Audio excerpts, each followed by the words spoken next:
Baik, kita mulakan. Bismillahirrahmanirrahim. Assalamualaikum warahmatullahi wabarakatuh.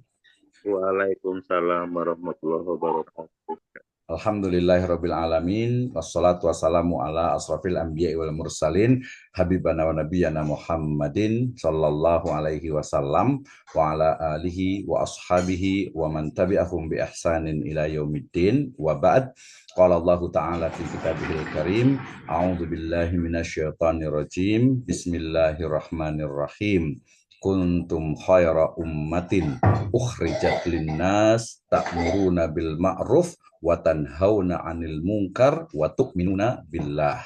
Wa qala Allahu azza wa jalla aidan wa man ahsanu qawlan mimman da'a ila Allah wa 'amila shalihan wa qala innani minal muslimin. Wa qala wa'mur bil ma'rufi wanha 'anil munkar wasbir 'ala ma asabak. Inna zalika min azmil umur. Wa qala Rasulullah sallallahu alaihi wasallam fi riwayatin man ra'a minkum munkaran falyughayyiru biyadihi wa illam yastati wa bilisanih wa illam yastati wa biqalbih wa zalika ad'aful iman. Wa qala Rasulullah sallallahu alaihi wasallam man dalla ala khairin falahu mislu ajrin fa'ilih. Amma ba'd fa inna asdaqal hadits kitabullah wa khairal huda hudan nabiyyu sallallahu alaihi wasallam. Alhamdulillah, syukur kepada Allah Subhanahu wa taala yang telah memberikan kepada kita kenikmatan iman, Islam dan juga ihsan. Kemudian salawat dan salam sama-sama kita panjatkan kepada junjungan alam habibana wa nabiyyana Muhammadin sallallahu alaihi wasallam, kepada seluruh ahlul baitnya, para sahabatnya serta orang-orang yang senantiasa mengikuti jejak sunnahnya hingga akhir zaman. Bersyukur kepada Allah Subhanahu wa taala dan juga selawat kepada Nabi Muhammad sallallahu alaihi wasallam, dan juga terima kasih kepada Ustaz Abu Humaid, ya, jazakallahu khairan ala khudurikum fi hadhihi khissah at-thayyibah. Terima kasih atas kehadirannya, akan sharing terkait dengan bagaimana dakwah Islamiyah, baik itu di Malaysia, di Indonesia, di Southeast Asia, dan juga mungkin di dunia, ya, terutama di era digital, di era artificial intelligence AI saat ini. Terima kasih, kita sapa beliau dulu nih. Assalamualaikum warahmatullahi wabarakatuh. Ustaz, apa kabar? Waalaikumsalam warahmatullahi wabarakatuh. Kabar baik, Ustaz. Alhamdulillah, barakallahu fiik. Terima kasih atas kehadirannya. Ini saya sangat tersanjung, kece orang awak tuh ya, tersanjung sekali bisa menghadirkan beliau. Ini apa, my inspiration, the best inspiration for me. Ya, sangat luar biasa sekali. Alhamdulillah, beliau bisa hadir dan kita akan diskusi bersama terkait dengan perkembangan dari dakwah, ya, khususnya yang ada di Indonesia dan juga di Malaysia tentu saja, karena beliau dari Malaysia. Tapi sebelum itu saya mungkin ingin memberikan pemantik tentang diskusi atau webinar yang diadakan oleh Pusat Penelitian dan Pengabdian, ya, P3M STAI Sirojul Falah Bogor, ya, Sekolah Tinggi Agama Islam Sirojul Falah Bogor. Ini adalah seri dari webinar yang memberikan pencerahan kepada masyarakat terkait dengan Islamic Studies, keislaman dan juga keberagamaan.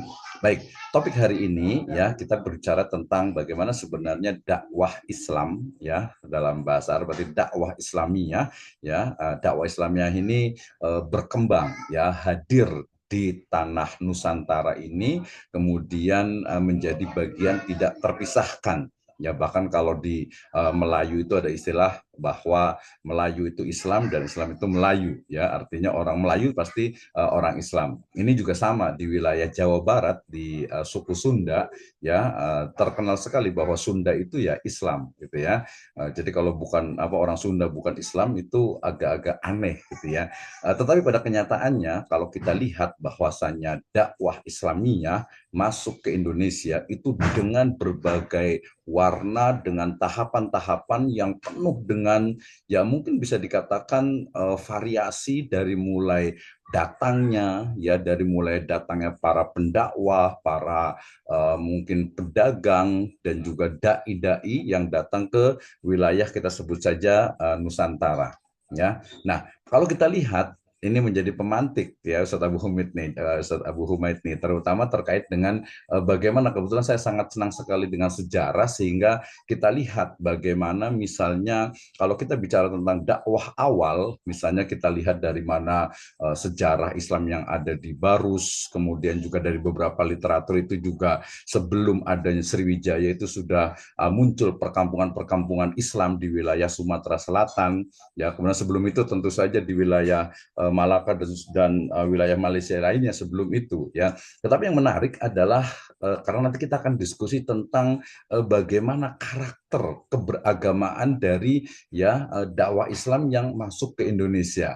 Faktanya misalnya kalau kita lihat saat ini ya bahwa misalnya berbagai aliran dan juga berbagai pemahaman itu ada ya di Indonesia, ya di Malaysia, di Kamboja, di Vietnam, di Thailand, di Laos dan lain sebagainya. Maknanya apa? Kalau kita lihat misalnya fakta sekarang, misalnya di daerah wilayah Sumatera Barat itu di sana ada yang disebut dengan komunitas Thariqah Syatiriyah. Dan ternyata saya pernah membuat satu jurnal tentang Tarekat Syatiriyah ini, ditemukan juga di wilayah Jawa Barat juga ada, kemudian perbatasan dengan Jawa Tengah juga ada, bahkan sampai ke Wetu Telu yang ada di Lombok itu sangat dekat sekali dengan Tarekat Syatiriyah. Tetapi kalau kita lihat juga di wilayah Jawa Barat yang sudah sangat terkenal dengan istilah TKN, Tarekat Qadiriyah wa Naqsabandiyah dari Abah Anom. Kebetulan saya riset di sana 3 bulan untuk meneliti tentang bagaimana sebenarnya karakter keberagamaan dari Tarekat Qadiriyah wa Naqsabandiyah atau TKN ya. Tetapi di sisi lain ya, tadi ada dari Tarekat Sufiyah itu juga berkembang di Nusantara ini. Nah, kemudian di sisi lain juga bagaimana perayaan Tabut yang ada di Sumatera Barat, di Bengkulu, di wilayah Sumatera Selatan khususnya itu adalah peninggalan-peninggalan dari paham-paham Syi'i atau Syiah gitu ya. Nah, ini menjadi satu hal yang menarik. Kemudian bagaimana ya dari dakwah Syiah itu kemudian juga berkembang, bahkan bukan hanya di Sumatera ya, di Jawa Barat, kemudian juga di Jawa Tengah, termasuk juga di Jawa Timur, bahkan beberapa kita sebut saja sub ya dari komunitas itu ada di wilayah Sulawesi ya, Sulawesi dan juga di Nusa Tenggara Timur. Nah, di sisi lain ketika juga kalau fokus di Jawa Tengah itu ternyata ketika Islam datang mereka itu sudah memiliki kepercayaan mulai dari ya agama Hindu, Buddha, kemudian animisme, dinamisme, totemisme, sehingga memunculkanlah satu aliran yang disebut dengan Islam Kejawen. Ya, kalau di Sunda itu ada namanya Islam Sunda Wiwitan. Ya, di mana nabinya itu adalah Nabi Adam alaihi salam. Ini kebetulan salah satu dari disertasi saya di PhD terkait dengan bagaimana pemahaman dari Sunda Wiwitan itu. Nah, kemudian dari program atau dari berbagai realitas ataupun juga fakta-fakta yang ada sebelum kemerdekaan Indonesia dan juga nanti Malaysia, ternyata kemudian kedatangan dari kolonial yang membawa adanya gospel, glory, dan juga gold ya, bukan membawa, artinya mereka mencari itu juga memberikan warna yang menurut saya ini menjadi ya satu Ghazul Fikr, bukan hanya Ghazul Fikr ya, tapi mungkin betul-betul perang fisik dan mental dan juga keberagamaan. Nah, kemudian ketika kolonialisme itu berjalan dan muncul ya kita sebutnya sebagai pencerahan ataupun juga perkembangan dari wilayah-wilayah di pusat-pusat Islam di Mesir, terutama di Aljazair, di Libya dan wilayah-wilayah yang lainnya, muncul apa yang disebut dengan pan-islamisme. Nah, dari pan-islamisme ini kemudian berkembanglah apa yang disebut dengan aliran Islam reformis. Yang ini ya istilahnya itu dampaknya ataupun juga pengaruhnya itu juga masuk juga ke Indonesia, Malaysia dan hampir seluruh wilayah-wilayah Muslim pada waktu itu, sehingga kemudian muncullah gerakan Islam reformis. Kita sebut saja di Indonesia misalnya ada Muhammadiyah, ada Al-Irsyad, kemudian juga nanti agak yang sedikit lebih kultural itu adalah PUI misalnya, kemudian juga ada Matlaul Anwar gitu ya, dan lain sebagainya. Dan kemudian di 1979 dengan adanya revolusi Iran, di sana kemudian memunculkan juga paham ya pengaruh dari Syiah yang cukup kuat juga di beberapa wilayah, termasuk juga yang ada tadi di wilayah Indonesia. Nanti kita akan lihat di Malaysia. Nah, kemudian muncul juga nih ketika melihat fenomena tadi keberagaman yang sifatnya tradisional, kemudian juga adanya sinkretisme yang banyak sekali terjadi, terutama dalam masalah akidah, kemudian memunculkan apa yang disebut dengan gerakan purifikasi atau tasfiyah atau pembersihan gitu ya. Jadi menyaring mana yang dari Islam kita ambil, yang bukan dari Islam kita buang. Tetapi kemudian ya sejarahnya itu penuh dengan apa ya, mungkin kita sebut dengan intrik kali ya, intrik dan juga berbagai kepentingan, ya ada positif ada negatifnya, sehingga kemudian muncullah berbagai dakwah dengan karakternya masing-masing saat ini. Nah, kita akan diskusi dengan Ustadz Abu Humaid nih ya. Udah nggak sabar ini ya. Jadi itu sebagai kilasan saja Ustadz Abu Humaid nih terkait dengan bagaimana kemudian tadi gerakan tasfiyah, watarbiyah, atau kita sebut juga dengan dakwah sunnah gitu ya, itu menyebar, kemudian juga menjadi satu, ya kalau kita sebut sebagai sebuah fenomena ya. Kalau saya belajar kebetulan belum lama sih, belajar itu ke tahun 96, 95, 96, 97 ya, dengan Ustaz Yazid bin Abdul Qadir Jawas rahimahullah, itu di Cimanggu, masih ingat sekali itu tahun 97 98. Nah, kemudian dari situ kemudian menyebar hampir ke seluruh, sampai kebetulan saya juga diberikan amanat di Singapura juga di MIC, di Muhammadiyah Islamic College juga ada pengaruh juga ke sana. Nah, gimana nih Ustadz Abu Humaid nih terkait dengan dakwah dan juga Ad-Din Academy. Ya, tamu kita sangat luar biasa malam hari ini. Ya, beliau saya kenalkan dulu nih Ustadz Abu Humaid nih sebelum istilahnya itu nanti memberikan motivasi dan juga sharing ilmunya. Beliau bernama lengkapnya adalah Abang Sufri Mahmud bin Abang Yusuf Abu Humaid ya. Sekarang ini beliau sebagai pengarah urusan di Ad-Din SDN Berhad ya, Ad-Din Academy ya, dan juga beliau adalah pengasas untuk Darul Tauhid, Pertubuhan Kebajikan Darul Tauhid Malaysia, dan juga sebagai pendakwah bebas, penulis dan juga usahawan. Ini sangat menginspirasi sekali ya. Saya lihat beliau sangat luar biasa lah untuk apa istilahnya itu kegiatan-kegiatan dakwahnya. Kemudian latar belakang pendidikan beliau di ijazah sarjana muda bidang pentadbiran perniagaan. Jadi saya lihat beberapa kali juga beliau sebagai tadi businessman ya, Muslim businessman ya. Ini dari University Teknologi Mara UITM, kemudian juga pelajar program master di Akademi Pengajian Islam University Malaya, bidang kajian pengobatan berasaskan ruqyah dalam perspektif Al-Quran dan hadis. Nah, ini di beberapa buku beliau juga memang menulis tentang ini ya, tentang ruqyah, kepakaran beliau nih ya. Kemudian menulis secara online dengan Dr. Abu Aminah Bilal Philips di International Open University di bidang akidah, fikih, hadis, tafsir dan pengobatan Islam. Oh, banyak sekali ya. Beliau juga memiliki sanad ijazah bersanad kitab hadis Sahih Bukhari, kemudian Al-Muwatta lil Malik, kemudian juga Sunan An-Nasai, dan juga Al-Adab Al-Mufrad lil Imam Al-Bukhari. Ya, pengalaman beliau dari Miri, Sarawak ya, kemudian fokus kepada bidang pengobatan Islam ya, katanya selepas terdedas kepada fenomena mistik dan perbomohan. Jadi kalau di Indonesia ini perbomohan ini perdukunan gitu ya.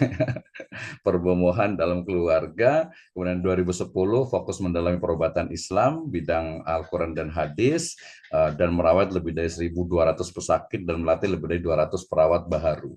Insya Allah ya, luar biasa sekali. Beliau juga menulis buku, ini kayaknya bukunya nanti harusnya dibaca nih ya, untuk ruqyah syariah dan neraca Al-Quran dan As-Sunnah, serta beliau juga menulis buku pengobatan Islam antara fakta dan auta. Saat ini beliau sebagai ya kita sebutnya influencer dan juga dakwah aktif di sosial media, di Facebook, di YouTube, dan beberapa akun di media sosial lainnya. Baik, tidak sabar kita ingin mendengarkan ilmu dari beliau.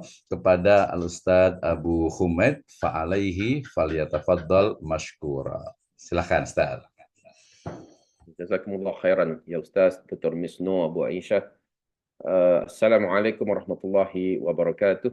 Waalaikumsalam warahmatullahi wabarakatuh.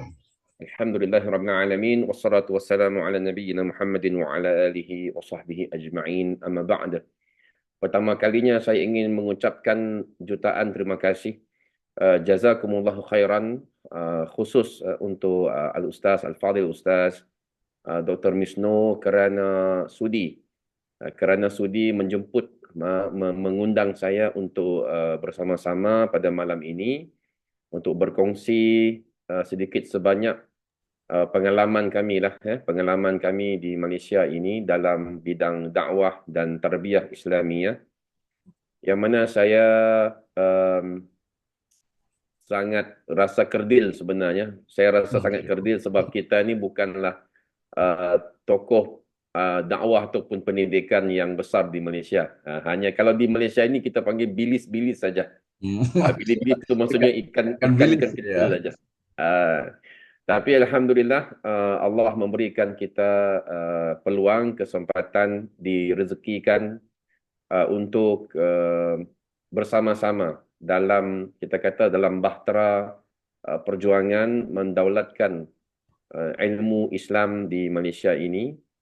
Dan seperti mana yang dikongsikan oleh Dr. Misno tadi, kita sebenarnya Malaysia Indonesia ini kita berkongsi sejarah yang sama.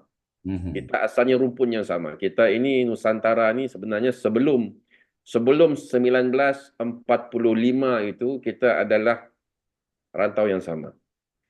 Sebelum adanya negara Indonesia, sebelum adanya negara Malaysia itu tidak ada perbatasan negara. Betul. Itu kalau di Malaysia ini sebenarnya ada rumpun ataupun ada rakyat Malaysia yang memang keturunannya Jawa, Ya, betul. keturunannya Sunda, keturunannya Boyan, keturunannya Aceh. Jadi Betul. di sini sebab itu kita berkongsi budaya yang sama, ya, lebih kurang. Makanannya mungkin gitu, makanan pun lebih kurang aja. Ya, jadi sebenarnya kita berkongsi banyak budaya yang sama. Jadi dan sejarah perkembangan Islam pun di Malaysia ini sedikit sebanyak dia ada kaitan juga dengan Indonesia. Ya. Misalnya sejarah Melaka, Kesultanan Melayu Melaka yang dimasyhurkan sebagai Kesultanan Islam yang pertama di Malaysia ini, di tanah Melayu, sekitar kurun yang ke-15 Masihi, ya. Yang mana pengasasnya ataupun sultan yang pertama itu ialah Parameswara, yang mana dikatakan asalnya daripada Palembang. Juga sekarang ini Palembang itu di Indonesia. Jadi makanya ya, jadi sejarah Islam kalau kita melihat memang panjanglah sejarahnya. Cuma kita fast forward, kita berada di kurun yang ke-20, kurun yang ke-20 sekarang ini, tahun 2024, yang mana kita melihat sangat banyak perkembangan, kemajuan, ya, dalam bidang dakwah dan pendidikan Islam khasnya. Saya sendiri di Ad-Din Sdn Bhd ini kita menubuhkan Ad-Din Academy, yang mana dulu namanya Darut Tauhid. Dulu namanya ialah Akademi Darut Tauhid dan Kuliah Darut Tauhid. Akademi Darut Tauhid itu khusus untuk pengajian di peringkat sekolah, iaitu untuk kanak-kanak dari umur sekitar 7 tahun sehingga 17 tahun. Manakala kuliah Darut Tauhid itu untuk pengajian dewasa. Jadi pengajian diploma khasnya kita adakan menerusi institusi kuliah Darut Tauhid. Cuma pada tahun 2022 kami tukar namanya kepada Ad-Din Academy. Jadi penukaran nama ini sebenarnya selepas pasca pandemik COVID-19, yang mana ketika itu Masya Allah kita memang situasinya sangat-sangat mencabar ketika itu, dan ketika itulah kita mula dengan pengajian secara online. Jadi sebelum pandemik itu tidak ada online-nya Ustaz. Ya, memang kita semuanya kelasnya bersemuka ya. Jadi saya ada bukan seorang tapi ramai ya pelajar kami ketika itu kami di Putrajaya, Malaysia. Um, ada pelajar yang datang daripada negeri yang jauh, misalnya dari Kelantan. Kelantan ke Putrajaya itu kalau naik bas ya, kalau Indonesia kata bus, naik bus. Bis. Kalau naik bus itu kan daripada Kelantan pergi Putrajaya itu dalam sekitar 15 jam gitu. Jadi tidak ada online. Saya bilang masa itu mau belajar datang sini. Datang ke Putrajaya. Jadi ada pelajar-pelajar yang Masya Allah mereka berkorban yakni apa nama ni jihad ya, jihad dalam bidang ilmu ini sehingga kan sanggup berjalan sejauh itu. Jadi tapi selepas pandemik ataupun ketika pandemik itu maka sudah mula kita beralih kepada teknologi online distance learning ataupun ODL lah singkatannya. Jadi bermula dengan tahfiz. Jadi tahfiz pun kita masa itu sebab bila pelajar-pelajar ini, santri-santri ini pulang ke rumah dan kita lihat pada ketika itu ialah kerajaan masa itu tidak ada, pemerintah tidak ada kata putus ya. Bila sekolah ataupun pesantren bisa dibuka semula, kami tak tahu. Jadi tapi kami musyawarah sama asatizah di akademi masa itu, kita putuskan pengajian harus diteruskan. Jadi walaupun pulang ke rumah, tetapi para pelajar ada akses kepada komputer ataupun handphone, HP ibu bapa mereka. Jadi mereka bisa buka ataupun menggunakan aplikasi Zoom seperti kita malam ini. Jadi kita gunakan Zoom itu untuk tasmi' hafalan para pelajar kita ketika itu. Jadi bagaimana kami lakukannya? Kita bikin yang ini bila pelajar dia mengulang di hadapan gurunya di dalam skrin handphone ataupun skrin komputer itu, kita suruh mereka untuk tutup mata mereka dengan kain. Jadi ditutup mata sebab kita tidak mau mereka menipu ya, sebab di rumah di hadapan skrin kita tidak tahu mungkin di belakang HP itu ada mushaf Al-Qurannya. Jadi kita tutup matanya, kita pastikan pakai kain yang hitam ataupun yang tebal, tutup mata. Jadi mereka pun membaca daripada hafalan mereka, begitu. Jadi idea ini dikembangkan sehingga kan ke pengajian dewasa pun kita sudah mulai menggunakan online. Jadi pada tahun 2022 masa itu memang kita lancarkan program diploma Al-Quran dan As-Sunnah 100% secara online. Jadi ketika itu Masya Allah sangat memberangsangkan di mana kita menerima permohonan daripada seluruh, kita boleh kata seluruh negara Islam ASEAN.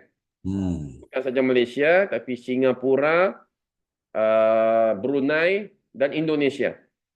Indonesia sahaja ketika itu kita ada, kalau saya tidak silap, sekitar 300 permohonan daripada Indonesia sahaja.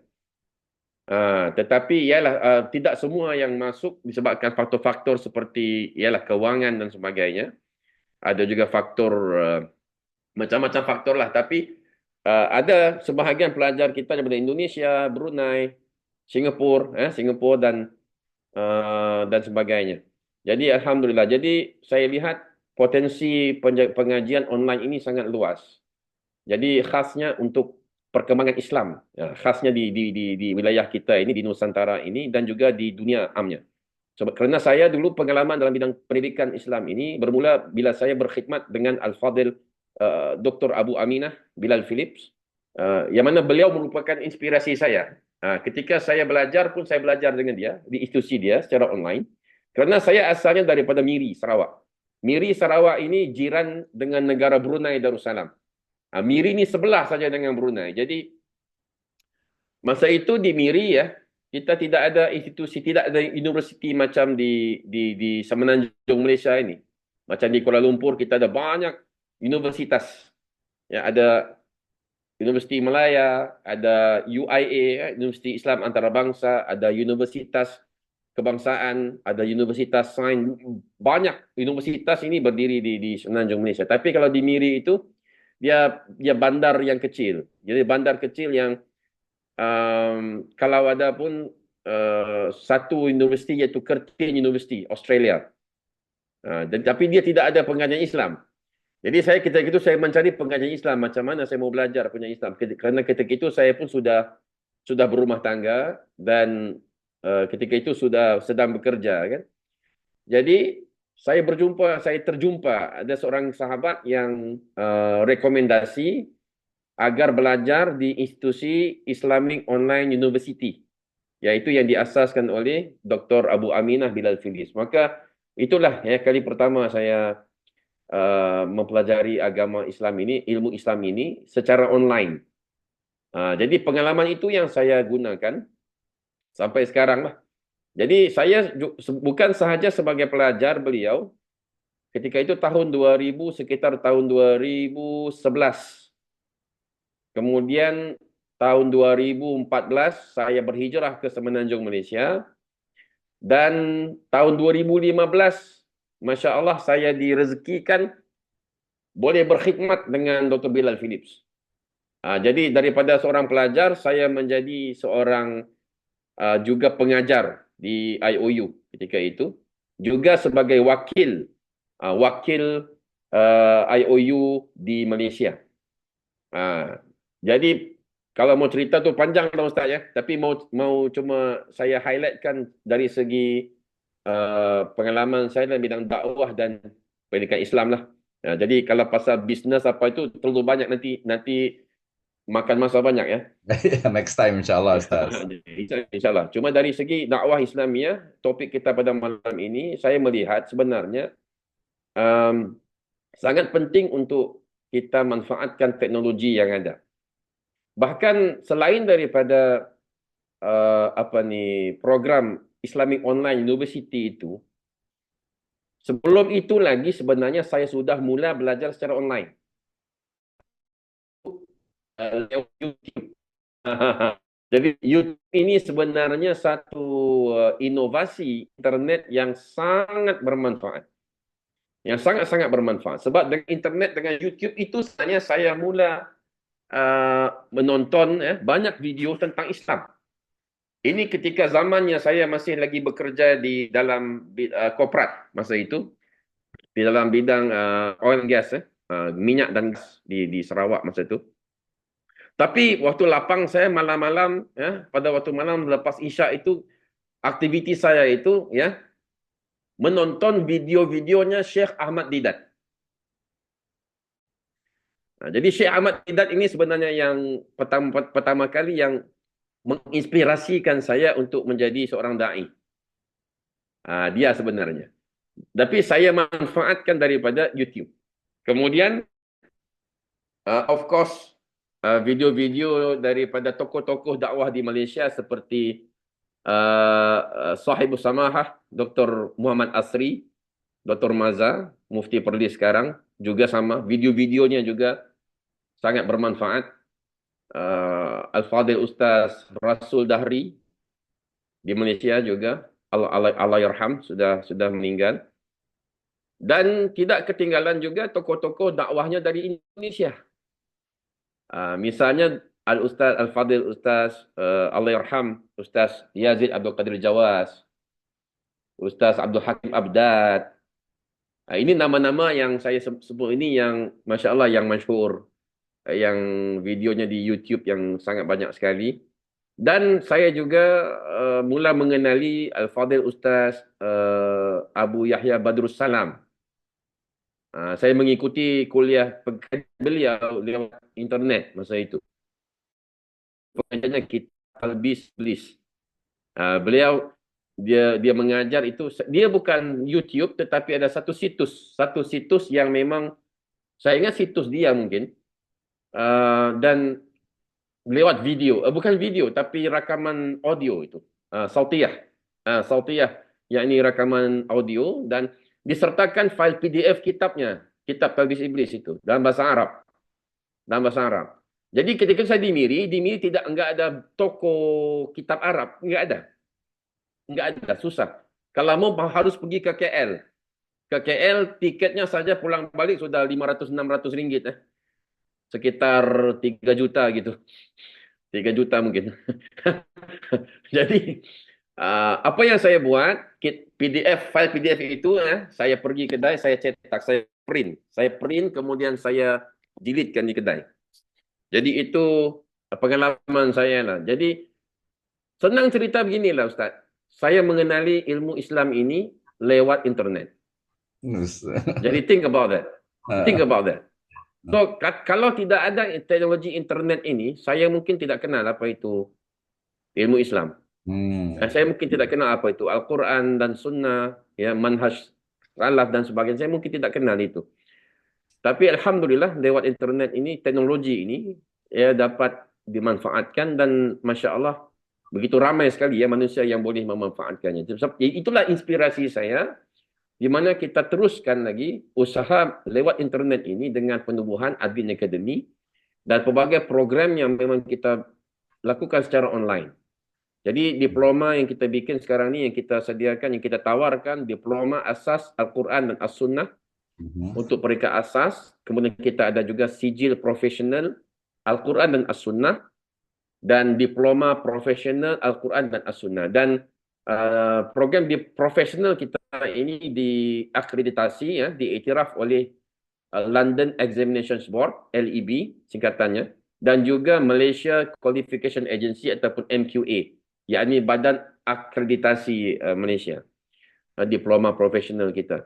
Jadi alhamdulillah sekarang ini kita masih lagi ada pelajar.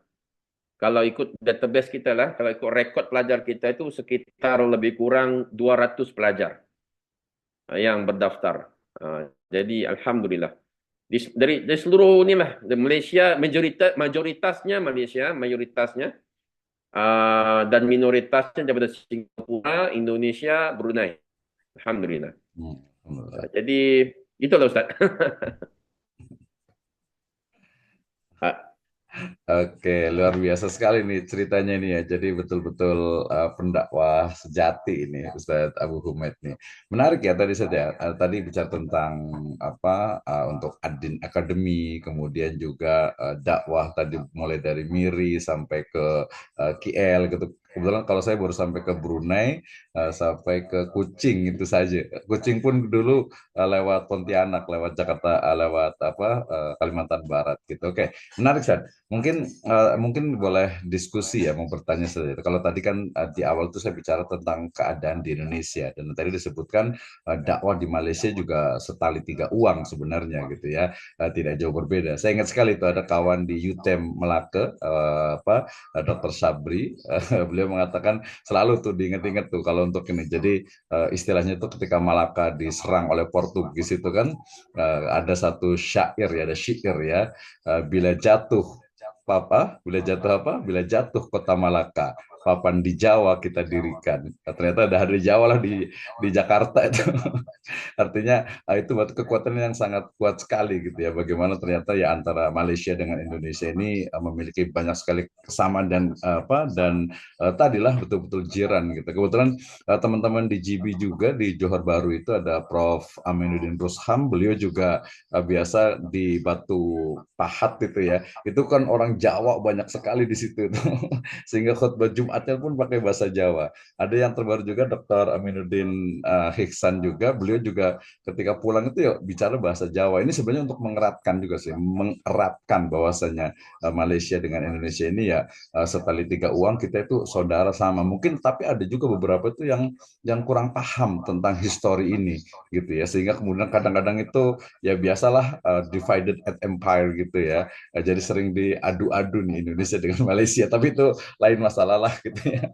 Tapi mesti paham gitu ya. Mestinya memang mesti mainnya itu agak lebih jauh dikit lah kalau bahasa Indonesianya itu. Jadi kita mesti paham macam mana bila kita pergi ke Melaka, kita ke Johor Bahru, kita ke Kelantan, kita ke Pineng dan sebagainya, baru tahu oh ternyata orang Jawa itu dari dulu di sana gitu ya. Bahkan ada kampung Jawa dan sebagainya itu ya udah dari dulu kalau mereka mengklaim berbagai macam-macam makanan, tradisi dan sebagainya, ya memang di sana itu ada gitu dan lain sebagainya, itu masalah lain lah. Baik, ada pertanyaan ya Bu Humet nih terkait dengan dakwah di Malaysia. Mungkin boleh digambarkan tentang sebenarnya tadi ketika saya bicara tentang banyak sekali ya umat Islam sekarang ini kan sering bingung gitu ya.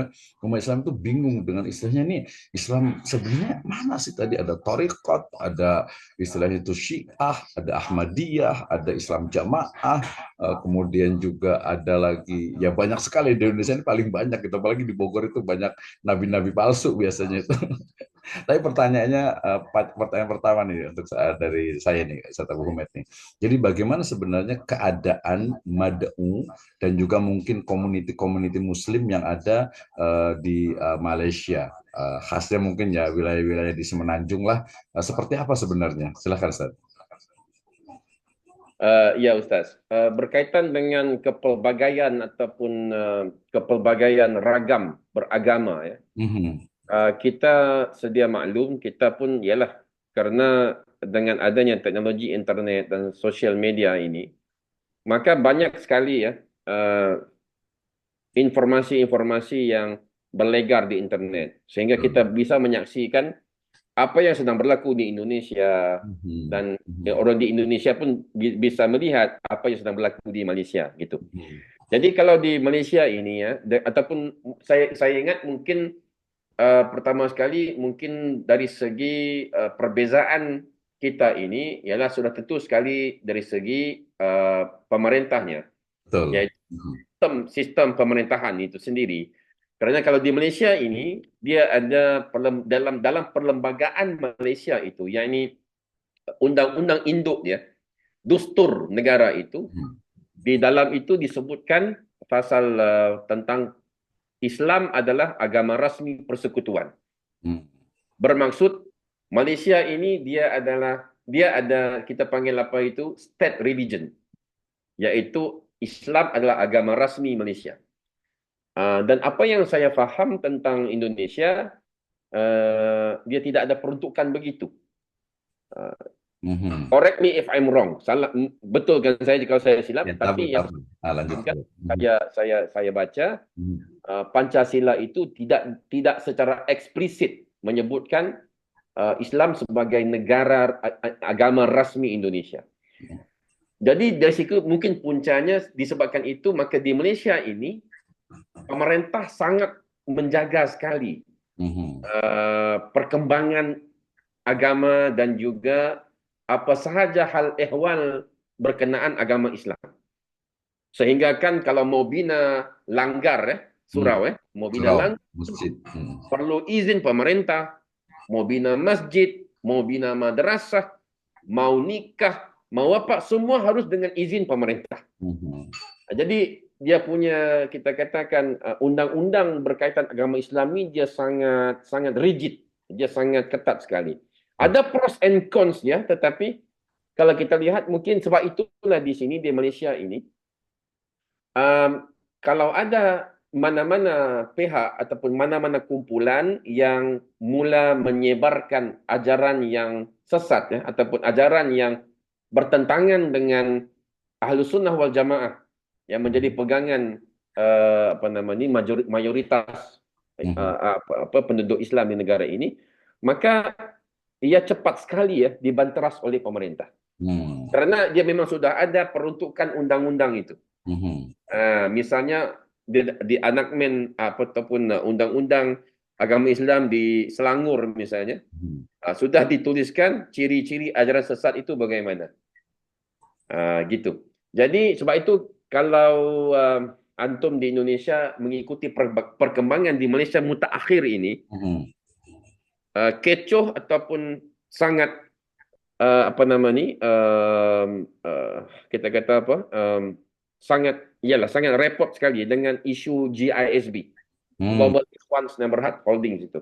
Mhm. Jadi isu global ikhwan ini dia bukan isu baru tetapi ia sudah puluhan tahun, sejak sudah 30-40 tahun yang lepas, yaitu tentang Al-Arqam. Betul, betul, betul. Mhm. Zaman saya kecil dulu tahun 80-an ya, 80-an, 90-an, Al-Arqam ini satu nama yang sangat dominan. Mhm. Ya, sehingga kan kalau wanita ya, kalau perempuan wanita berpurdah, yakni berniqab ya, Iya, betul. orang Indonesia sebut apa Bercadar. berjilbab itu. Bercadar, bercadar. Bercadar, ya bercadar kan. Nah, pakai cadar itu, oh ini Al-Arqam. Mhm. Karena jamaah Al-Arqam di Malaysia inilah kita boleh katakan yang pertama Mhm. yang mengenakan cadar Betul, di betul. kalangan wanita Melayu. Jadi pada zaman itu dianggap sebagai ekstremis itu. Iya, betul. Ekstrim sekali ya. Jadi pertama akhir Mhm. 80-an, awal 90-an, hatta di Malaysia ya tahun seingat saya awal 90-an wanita yang berjilbab, yang bertudung itu sangat sedikit sekali. Iya, sama di Indonesia juga sama, Bos. Sangat aneh. Ya, saya ingat masa saya kecil, itu pengalaman saya ingat lagi macam makcik-makcik ya, ibu-ibu saudara saya, Mhm. hatta ibu saya sendiri ya, Mhm. mula betul-betul baru mengenakan tudung ataupun jilbab itu, seingat saya pada pertengahan 90-an. Iya, betul. Mhm. Pertengahan 90-an. Betul, Ketika betul. itu ya ini setelah jatuhnya Al-Arqam. Ketika itu. Sebab Al-Arqam diharamkan tahun 94. Ya, tahun 94 ya. Mhm. 1994 ia diharamkan Mhm. sebabkan ajaran aurat Muhammadiyah. Iya, betul. Mhm. Disebabkan itu diharamkan oleh kerajaan Malaysia waktu itu. Mhm. Jadi tapi selepas itu berlaku satu macam kita kata apa? Perkembangan Islam yang sangat positif Ya. Mhm. lepas itu. Mhm. Kemudian pulangnya ramai graduan-graduan Mhm. daripada Jordan, daripada Universiti Islam Madinah, daripada Mekah, zaman itulah. Nah, 90-an itu. Munculnya duat seperti Syekh Hussein Yi, di sinilah Mhm. di Malaysia ini, Ustaz Rasul Dahri, dan sebagainya, yang senior-senior ini kan. Mhm. Jadi ketika itu mula mekar, perkembangannya mula mekar. Jadi mungkin disebabkan juga ketika itu Malaysia ataupun kerajaan sudah banyak yang menghantar pelajar-pelajar Malaysia belajar di Timur Tengah. Timur Tengah. Jadi pelajar-pelajar ini ada yang ke Madinah, ada yang ke Jordan, ada ke Mesir, ada yang jadi ketika itu perkembangan dakwahnya sangat sangat baik sekali. Jadi di kaca TV pun, di televisi pun banyak sekali ya rancangan berkenaan dengan agama. Jadi di Malaysia ini dia punya suasana dia begitu. Mhm. Ala kulihal, kita tidak nafikan sedikit sebanyak pengaruh macam kita sebutkan tadi, disebabkan kita berkongsi banyak budaya, Mhm. maka berkongsi juga banyak kepercayaan dan kita kata belief system antara Malaysia dan Indonesia. Tadi Ustaz sebut tentang kejawen, kan? Islam kejawen, apa semua itu kan. Jawen, betul. Golongan begitu juga wujud di Malaysia. Ada juga gitu ya. Kerana apa? Kerana datuknya, kakeknya dulu daripada Indonesia. Dari Jawa gitu mungkin Di ya. Jawa. Mhm. Ah, Jadi ada unsur-unsur begitu di Malaysia ini, tetapi kita katakan ia agak terkawal. Agak terkawal. Cumanya kita harapkan semoga apa nama tadi, satu lagi, cuma satu yang saya lihat mungkin advantages ataupun kita kata satu kelebihan di Indonesia pula. Sungguh pun dia mungkin antum tidak ada undang-undang yang terlalu ketat untuk mengawal kebebasan beragama itu. Tetapi dari segi positif perspektifnya, antum tidak ada limitasi untuk menyebarkan dakwah. Dia Ya, jadi satu medan yang open. iya, Open. betul. Tetapi risiko itu ada, risikonya sangat tinggi. Tetapi kalau di Malaysia ini, dia terlalu rigid sehingga kan ada sesuatu ataupun ada perkara yang kita tidak boleh sebut di publik. Jadi dia ada satu kata apa, ada pros and cons lah. Ada yang baik, ada yang buruknya. Dari segi sudut yang baik itu ya dia terkawal, maksudnya tidak, insya Allah dari segi perkembangan ajaran-ajaran yang sesat itu bisa dikawal. Tetapi kalau di Indonesia ajaran sesat itu sangat mudah karena tidak mengurangi, tetapi dalam saya Jumat bebas bersuara, bebas untuk menyampaikan ilmu yang benar dan sebagainya, gitu. Oke, Pandangan luar saya lah biasa Ustaz. ya. Ya, baik. Tadi menarik sebenarnya kalau di Indonesia itu kan memang sejarahnya juga sangat panjang tuh, mulai dari penghapusan 7 kata di Pancasila gitu kan ya. Awalnya kan ketuhanan yang Maha Esa dengan kewajiban menjalankan syariat Islam bagi para pemeluknya. Tapi kemudian 7 kata itu dihilangkan menjadi ketuhanan yang Maha Esa. Ya, kalau hingga saat ini kalau dibilang agama yang resmi di Indonesia ya Islam, Kristen, Katolik, Buddha, Hindu, kemudian sekarang ada tambah satu lagi yaitu Konghucu ya, Konfusianisme Ya, ya.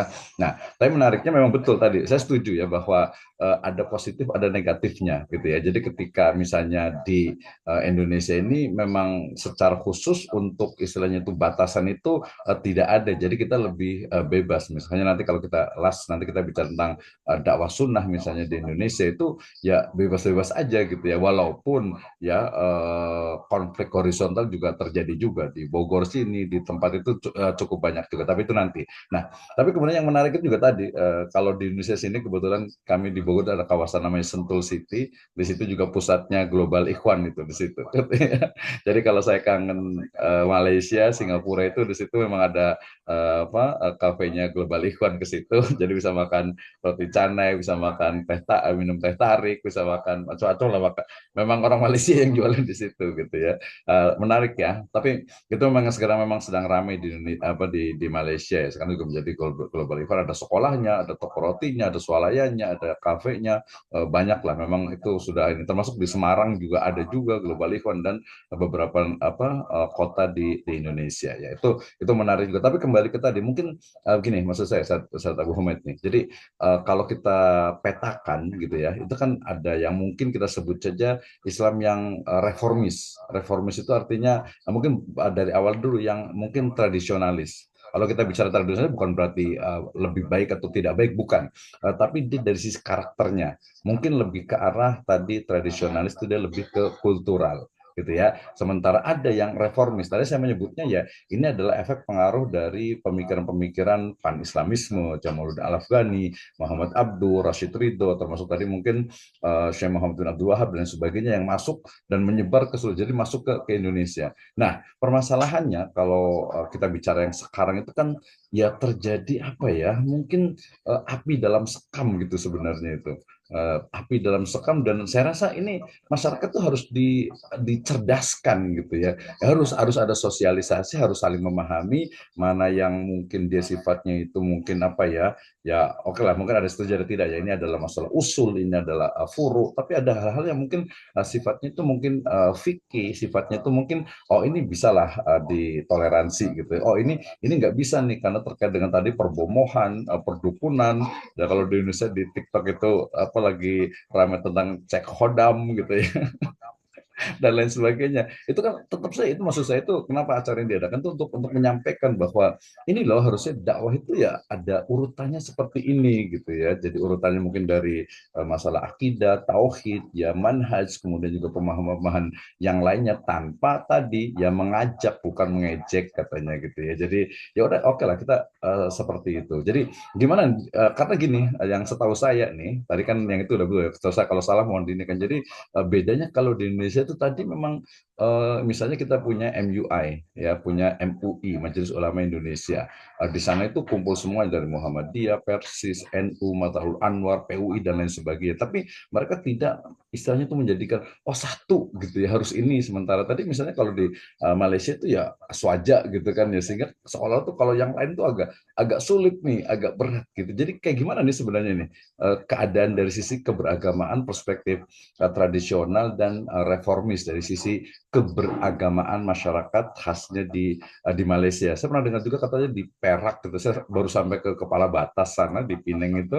Saya kemarin sempat diajak teman-teman dari Singapura ke yang Kampung Sunnah itu. Katanya di sana, oh Perak yang paling Islami lah katanya gitu ya, paling sunnah katanya gitu. Jadi gimana sebenarnya itu secara umum Malaysia nih dari tradisionalis dan reformis ya pembagiannya seperti itu lebih kurangnya. Gimana Ustaz? Silahkan. Baik.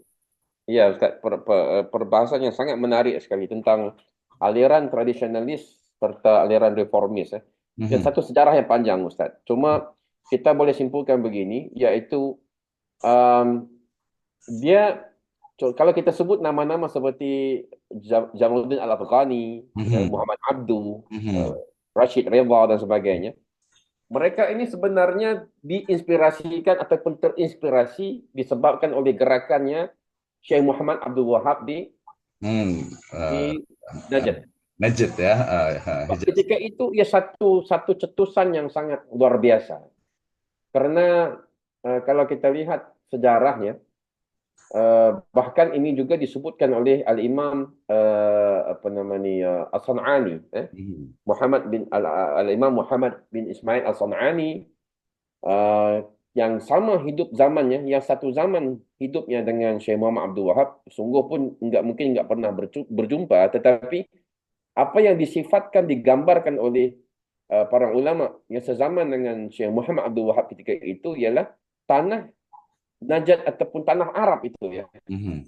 semenanjung Arab, Jazirah Arab itu ya, Mhm. sudah kembali ke zaman jahiliyah, di Hmm. mana wujud ya penyembahan berhala yang disebut sebagai tawassul Mhm. ataupun tabarruk. Mhm. Tetapi hakikatnya kalau kita secara teknikalnya, itulah dia berhala. Mhm. Seperti mana yang kita lihat pada zaman ini, masih lagi ada misalnya orang yang masih lagi mempercayai sama khadam, kan, Mhm. Betul. tangkal, jimat, yang Mhm. mana itu juga salah satu bentuk daripada berhala. Mhm. Yaitu kebergantungan harapan seseorang hamba itu ya kepada makhluk melebihi Allah Subhanahu Wa Taala. Mhm. Jadi kita lihat pergerakan ataupun gerakan Wahabiyah itu. Mhm. Ataupun ada orang nggak suka nama Wahabiyah itu, Ustaz. Iya Tapi betul, paham, paham. ketika itu, zaman itu memang gelarannya Wahabiyah. Ya. Gelaran Wahabiyah ini memang wujud zaman itu. Heeh. Yang disebutkan dalam apa nama dalam sejarah. Bahkan Turki Utsmaniyah, dalam dokumen rasmi Turki Utsmaniyah, ketika zaman Sultan Abdul Hamid yang kedua, Mhm. um, yakni pegawai yang diutuskan untuk memberikan laporan kepada Sultan Abdul Hamid sangat menarik sekali.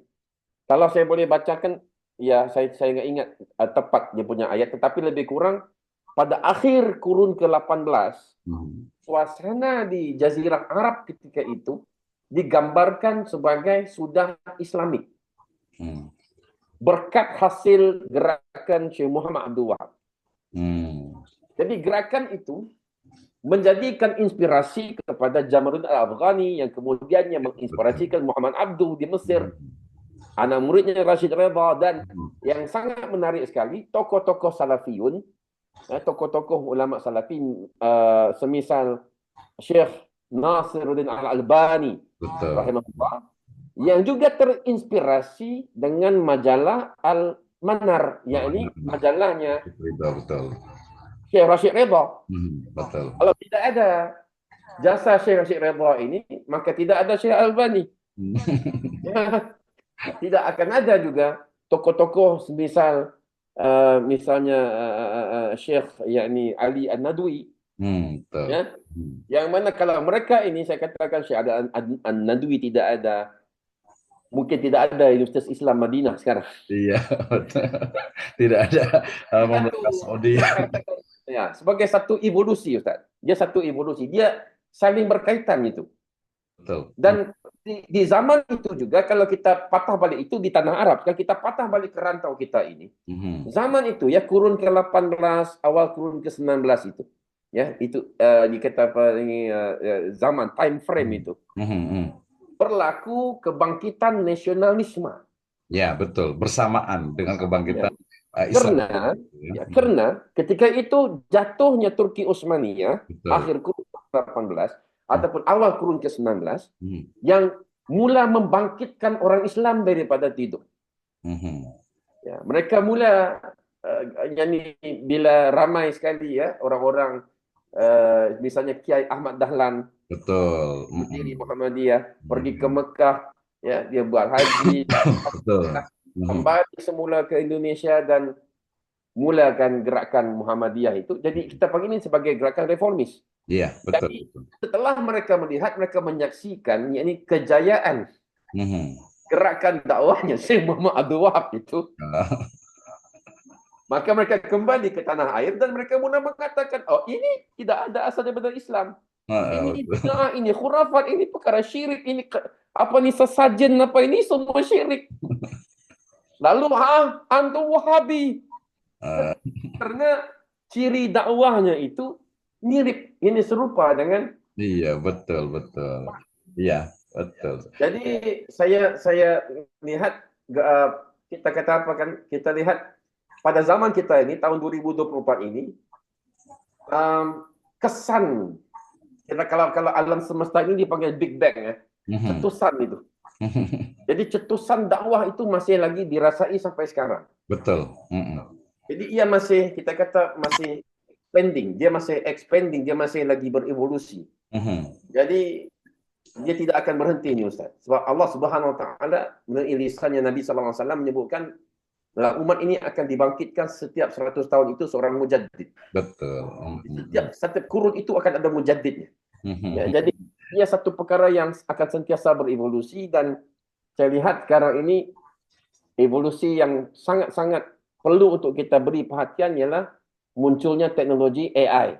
Hmm. Ini artificial intelligence. Ini perkara yang sangat menarik sekali Ustaz. Bahkan Tadi kita mau ngomongin tentang AI juga sebenarnya Ustadz nih. Tapi sebelum itu tadi memang saya mau menyampaikan ini memang tadi betul efek dari ya kita sebut saja gerakan reformasi di Mesir, di Timur Tengah dan sebagainya memang betul masuk ke Indonesia sehingga di Indonesia itu ada tadi ada Muhammadiyah, ada Persis dan sebagainya. Memang cuma sayangnya nih sangat disayangkan sekali sampai hari ini ya. Jadi kalau kita nyebut itu dengan Wahabifobia gitu ya. Itu kan ternyata bukan hanya bahkan mungkin kalau kalau ya sebenarnya sama sih Indonesia dengan Malaysia gitu. Jadi apa ya? Jadi kayak semacam ya betul-betul fobia dengan istilah itu gitu sehingga kemudian kesannya itu karena nggak paham kemudian akhirnya ya udah berarti negatif aja gitu kan. Munculnya seperti itu. Tapi itu menarik lah. Itu mungkin nanti next itu di buku-buku dikaji itu menarik gitu. Oke, kita kembali ke berikutnya tadi tentang kita mungkin bisa bahas tentang ini tentang AI ini karena ada satu pengalaman gitu ketika kita membuat prompt di ChatGPT misalnya, kita tuliskan apakah agama yang paling benar secara rasional, dia itu akan menjawab Islam, gitu kan ya. Nah, tapi kemudian permasalahannya itu adalah kalau saya sampaikan ke pelajar-pelajar saya bahwa AI itu, ChatGPT itu, Genie.ai, Perplexity ataupun juga Typeset dan sebagainya, mereka juga punya ideologi, mereka punya agama. Siapa yang punya agama? Sebenarnya penciptanya atau pembuat dari aplikasi itu. Nah, pertanyaan saya berarti ini gimana nih? Bagaimana istilahnya itu untuk menghadapi perkembangan dari AI yang dia juga terus belajar? Mungkinkah kebenaran Islam itu akan bisa dibuka atau bisa istilahnya itu didapatkan dari kecerdasan artificial intelligence ini yang mereka itu terus terus belajar. Kira-kira seperti apa nih Ustadznya? baik. Sebentar. Baik. Kalau kita lihat teknologi AI ataupun artificial intelligence ini Ustaz ya, dia sebenarnya satu teknologi yang bukan dia tiba-tiba muncul. Iya, Tidak. betul. Sama juga seperti mana dakwah jadi, dia satu perkara yang berevolusi. Sebab itu kan disebut sekarang ini kita berada dalam satu zaman yang namanya revolusi industri ataupun Industry Revolution 4.0. Betul. Bermaksud berlaku revolusi dalam industri perkembangan yang baharu ini. Jadi wujudnya AI. Dia sebenarnya satu hasil. AI ini sebenarnya satu kita katakan apa nama tadi umbrella term ataupun istilah yang Payung. untuk menggambarkan satu teknologi yang berfikir ataupun yang bertindak seolah-olah mempunyai akalnya sendiri. Betul. Sangat berbeza dengan aplikasi internet. Macam contoh kalau macam software ataupun game. kalau anak-anak kita suka main game itu, main permainan video itu, dia sudah diprogram. Betul. Dia tidak bisa fikir sendiri, tapi dia cuma bertindak ikut pengaturcaraan ataupun programming yang dibuat oleh programmer. Tapi artificial intelligence ini adalah hasil beberapa elemen, contohnya machine learning, deep learning, neuro language programming, dan sebagainya, yang ia digabungkan lalu menghasilkan teknologi. Macam GPT ataupun Chat GPT adalah satu teknologi yang generative production teknologi, iaitu dia boleh generate, maksudnya dia menghasilkan teks untuk kita. Dia menghasilkan teks berdasarkan prompt ataupun arahan kita. Kalau kita tanya soalan, dia akan jawab. Kalau kita suruh dia menulis, dia akan menulis. Jadi, teknologi ini sebenarnya Ustaz, dia ada dua fasa. AI ini ada dua fasa, iaitu kita panggil supervised learning dan unsupervised learning. Pada fasa ini, kebanyakan teknologi AI yang ada di pasaran sekarang, yang kita bisa akses sekarang ini adalah hasil supervised learning, iaitu mesin-mesin ini dia diajar ya dengan cara machine learning dan sebagainya, yang mana pemprogram ataupun programmers ini memberikan mereka data untuk komputer ini belajar. Misalnya apa ya, katakan contohnya lawannya, misalnya baik lawannya buruk, besar lawannya kecil. Jadi data-data yang simple begini sehingga ke data-data yang lebih kompleks. Jadi kalau kita tanya ChatGPT, macam Ustaz sebutkan tadi, apakah agama yang secara rasionalnya yang benar ataupun yang paling baik, dia jawab Islam. Karena itu bukan kita katakan bukannya preset answer, tetapi disebabkan data-data ini dikumpulkan, diberikan pada mesin untuk belajar, maka dia menggunakan sistem logik yang sangat tinggi sekali. Sistem logik ini Ustaz, Masya Allah. Sebab itu kita kata Islam ini agama yang sangat logik. Agama yang sangat-sangat logik. Disebabkan itu mesin ini dia dia identify ataupun dia mengenal pasti berdasarkan data yang ada, Islam adalah agama secara rasionalnya yang paling betul. Ya, contohnya ketuhanan yang satu, Allah yang esa. Ya, tidak ada pencipta, hanya Allah Ta'ala yang menciptakan segala benda, tidak ada Tuhan selainnya. Maka very logic. Sangat-sangat logik, lebih logik berbanding dengan konsep trinitas. Ya, betul. Dalam Kristian ataupun lebih logik daripada Hinduism yang percaya dengan banyak sangat Tuhan dan sebagainya. Allahu a'lam bishawab. Tapi apa yang saya faham tentang teknologi AI ini, dia hasil didikan manusia. Apa yang kita feed, apa yang kita berikan kepada AI ini, itu yang dia belajar. Jadi kita jangan anggap misalnya AI ini dia bisa fikir sendiri. Tidak. Dia bisa fikir sendiri, tetapi ada input yang diberikan oleh manusia itu sendiri. Ya, betul. Bahkan ini juga tadi saya katakan bahwa saya selalu sampaikan bahwasannya AI itu, misalnya ChatGPT itu dia bukan tidak bertuhan, tapi dia itu memiliki ideologi, memiliki keyakinan, bahkan memiliki agama sesuai yang input yang masuk gitu. Sehingga bahkan ini terlihat misalnya di awal-awal itu ketika kita lihat misalnya ketika ditanya tadi tidak menggunakan kata-kata rasional, apakah Islam agama yang benar gitu. Pasti dia akan menjawab bahwasannya saya adalah machine learning sehingga saya tidak bisa menjawab apakah benar atau salah. Tapi kalau kita ini lagi ini nih, karena kita bicara tentang dakwah di AI ya. Jadi ketika kita misalnya type, kita buat prompt misalnya apa pendapat Anda mengenai LGBT misalnya gitu kan ya. Nah, pasti dia akan jawabannya tuh ya pasti tidak akan pro ke Islam gitu kan ya. Dia pasti akan mengatakan oh itu adalah satu istilahnya itu ide gagasan yang kemudian istilahnya itu berkembang di masyarakat dan saya tidak bisa menghukumi, saya tidak boleh karena saya adalah artificial intelligence ya. Belum lagi nanti kalau kita bicara, apalagi kalau bicara tentang fikih, bicara tentang usul fikih, bicara tentang maqasid dan lain sebagainya, pasti dia ya memang betul tadi dia hanya mengambil dari data data yang ada di internet itu sendiri gitu ya. Nah, ini menjadi permasalahan. Nah, termasuk juga kalau dulu-dulu di awal nih, biasa kayaknya Ustadz Abu Hamid sering kena cibiran ini ya, dalam artian belajar kok dari internet gitu kan ya. Gurunya katanya setan katanya gitu.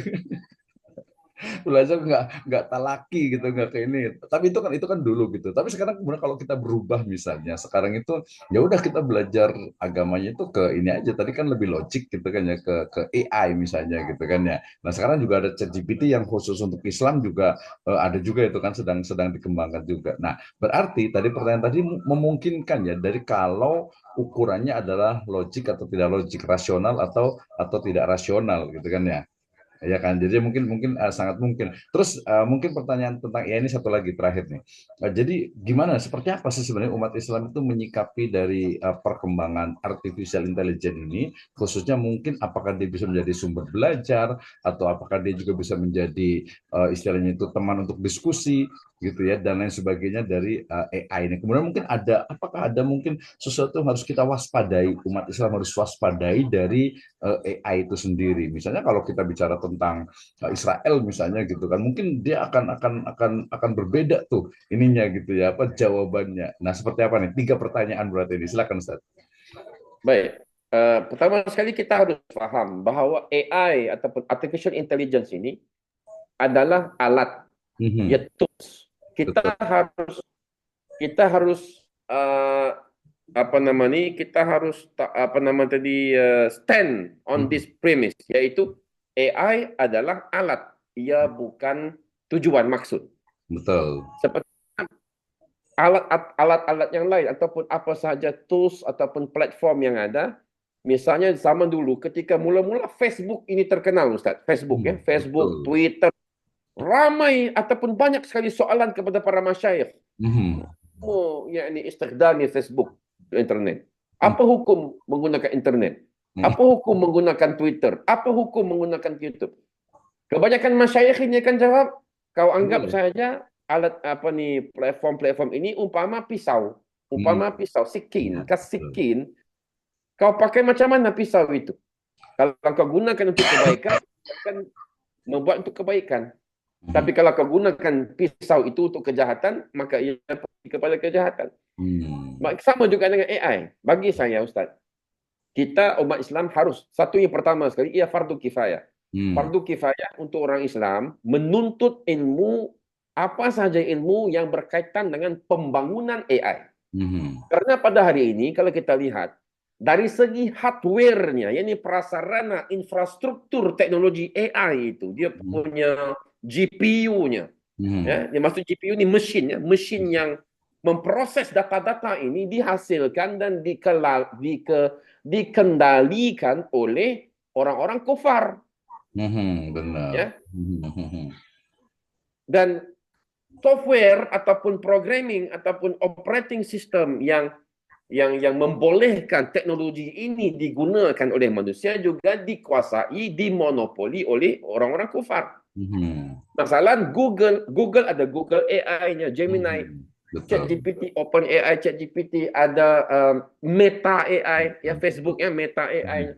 Ini semua milik-milik orang kufar. Maka Mhm. menjadi fardu kifayah bagi orang Islam untuk belajar tentang bagaimana pembangunan AI ini. Oke, ini yang pertama. Mhm. Yang kedua, menjadi wajib fardu kifayah bagi saya untuk orang Islam pandai memanfaatkan teknologi AI ini untuk kemanfaatnya manusia. Mhm. Ya sangat-sangat bermanfaat sekali, Ustaz. Mhm. Misalnya dari segi pendidikan, ya, Mhm. kita boleh gunakan AI ini untuk pembelajaran, ya, Betul. pengajaran dan pembelajaran. Ya memang benar di peringkat ini kita tidak boleh percaya 100% semua yang diberikan oleh AI ataupun ChatGPT pada kita, sebab ia masih, kita harus faham, ia Mhm. masih lagi di peringkat pembelajaran. Mhm. Ya, jadi harus ada check and balance. Mhm. Ya, jadi misalnya dari segi, saya bagi Ustaz satu satu apa namanya idea. Ini Mhm. idea saya tentang AI. Mhm. Satu hari nanti Ustaz akan ada satu kita namakan sebagai mufti AI. Iya, betul. Sekarang pun udah ada, untuk hukum pun ada ya. Tetapi dengan syarat, Mhm. bisyarat, Mhm. bisyarat. yakni AI ini diberikan data yang saksama, yakni merangkumi ke semua mazhab yang muktabar dalam Islam, dan kita suruh mesin ini belajar, di mana dia dengan sistemnya itu bisa, boleh kita kata analisis. Dia bisa menganalisis data analisis yang sangat cepat sekali untuk mengistinbat hukum. Dan kita harus ingat, ini cuma alat. Alat bagi para mufti, para muftiyin untuk memudahkan urusan istinbat. Tetapi the final hukum, yakni hukum yang muktamad itu tidak boleh kita sandarkan pada AI. Saya bagi contoh yang lain, misalnya zaman dulu Ustaz, kalau para ulama kita mahu melakukan takhrij hadis, Betul. takhrij hadis, dia harus buka ini kitab-kitab yang fisikal ini. Iya, semua aja untuk cari rawinya, Harus cari ini. gitu ya. Ya, Cara takdilnya gitu ya. Jadi ilmu takhrij ini ada ilmu yang tersendiri, yakni bagaimana mau mentakhrij hadis, dan perlu kitab-kitab fisikal. Tetapi ketika munculnya di awal tahun 2000, teknologi software Syamilah, Maktabah Syamilah Ustaz, betul.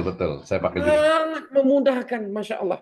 Kenapa? Kenapa ini mudah? Sebab semua kitab-kitab yang fisikal ini digitalized. Betul. Jadi kalau di Malaysia ini sekarang Ustaz, baru tadi saya lihat berita nasional. Kerajaan Malaysia sekarang sangat aktif mempromosikan digitalization of information, yakni pendigitalan informasi. Ya, betul. Semua maklumat ini kita digitalkan. Betul. Baik. Maka apa berlaku pada Maktabah Syamilah dan Ustaz? Sebab ada usaha, yakni subhanallah para ulama yang dibiaya oleh kita pun tak tahu siapa, sampai sekarang tak tahu siapa biaya projek ini. Insyaallah taala. Maktabah Syamilah ini 6,000 lebih kurang. Dia memang bermula sedikit, tapi 6,000 kutub dimasukkan dalam Maktabah Syamilah, subhanallah. Dan software itu membantu. Kita type keyword search, keluar semua takhrij hadisnya. Betul. Maka perkara yang sama juga, kita bilang Maktabah Syamilah hanya sebagai alat, hanya sebagai tool yang memudahkan kerja. Tetapi Allah Ta'ala bagi kita manusia ini sebagai pembuat keputusan, pembuat dasarnya. Jadi saya ingat hal ini perlu dilihat sangat serius, karena kita katakan perkembangan AI ini sangat pantas, sangat laju Ustaz. Terlalu laju. Sekali ya. Tesla, Elon Musk sudah keluarkan robot Optimus. Ada robot sudah sekarang Ustaz bisa dibeli. Kalau ada uang $30,000 Ustaz bisa ada bibik di rumah Ustaz. Bibik robot Ustaz. Yang bisa bikin kerja rumah, bisa mengemas, bisa mencuci, bisa menyapu, bisa angkat barang, bisa, subhanallah. Jadi orang Islam kalau kita tidak belajar ilmu-ilmu ini, subhanallah, kita akan ketinggalan Ustaz. Jadi benar, ilmu itu adalah kekuatan. Knowledge is power. Sekarang ini siapa yang menguasai ilmu sangat berkuasa. Dan kita lihat siapa hari ini Ustaz, golongan mana yang memiliki semua ilmu ini. Bukan pada orang Islam. Itu saja yang saya nak bagi tahu. Baik. Oke. Ada satu lagi tadi Ustaz. Jadi kira-kira ini ada nggak sih mungkin kasih macam apa ya, kecurigaan atau mungkin juga desain untuk istilahnya itu mungkin sama ya dengan mungkin secara tidak langsung, misalnya Ghazul Fikri ini maksudnya dia masuk ke dalam, misalnya kalau ada TikTok, ada real video, ada Facebook dan sebagainya, Twitter, X dan sebagainya, itu kan dia seolah itu ini mau apa ya, kayak menghancurkan Islam, deislamisasi gitu. Nah, kira-kira ada kemungkinan nggak AI ini justru nanti malah ya akan mendeislamisasi, akan merusak Islam, artinya akan membuat orang Islam itu jadi tidak percaya lagi dengan Tuhannya, seperti apa kira-kira nih? Ada kekhawatiran nggak kira-kira? Baik, macam saya sebutkan tadi Ustaz, kalau kita orang Islam tidak merebut peluang ini, yakni tidak menggarap teknologi AI ini, maka kelamaan nanti dia akan dikuasai sepenuhnya oleh golongan kufar dan ia bisa memanipulasi informasi. Betul. Dia ada dua kewajipan sini. Satu fardu ain dan fardu kifayah. Fardu ain bagi setiap orang Islam, Hmm. talabul ilmi faridatun ala kulli muslim. Menuntut ilmu itu tetap wajib. Orang-orang yang bisa diperbodohkan, yang bisa ditipu, yang bisa keliru dengan agamanya sendiri ialah golongan yang tidak belajar ilmu. Hmm. Hmm. Golongan juhala yang Ya. tidak ada ilmu fardu ain ini tidak belajar. Manakala dari segi fardu kifayahnya, yakni orang-orang yang bisa menggarap, yang bisa mempelajari dan menguasai ilmu teknologi ini, yang harus menguasainya supaya ada check and balance. Dalam Hmm. dunia kita ini ada check and balance. Jadi ada orang yang bisa insya Allah mempertahankan nilai-nilai Islam ini supaya tidak lagi tidak dicemari oleh unsur-unsur gitu, insya Allah. Oke, luar biasa sekali nih. Ini Ya. menjadi satu sejarah ini dalam kajian dakwah Islam di AI ya, di artificial intelligence. Tapi menarik, mungkin kita kembali lagi nih. Ada satu ini, Ustaz, ya. Nanti kalau ada Pak Ahmad dengan Pak siapa nih, Pak Suhendi mau komentar boleh juga ya, bisa diskusi dengan kita. Ini agak kayak semacam curhat gitu, Ustaz ya. Jadi tadi berangkat tadi mungkin berangkat dari karakter dari Islam tradisional dengan Islam yang reformis yang kemudian sekarang di Indonesia ini ramai sekali, banyak sekali pondok-pondok pesantren, gitu ya.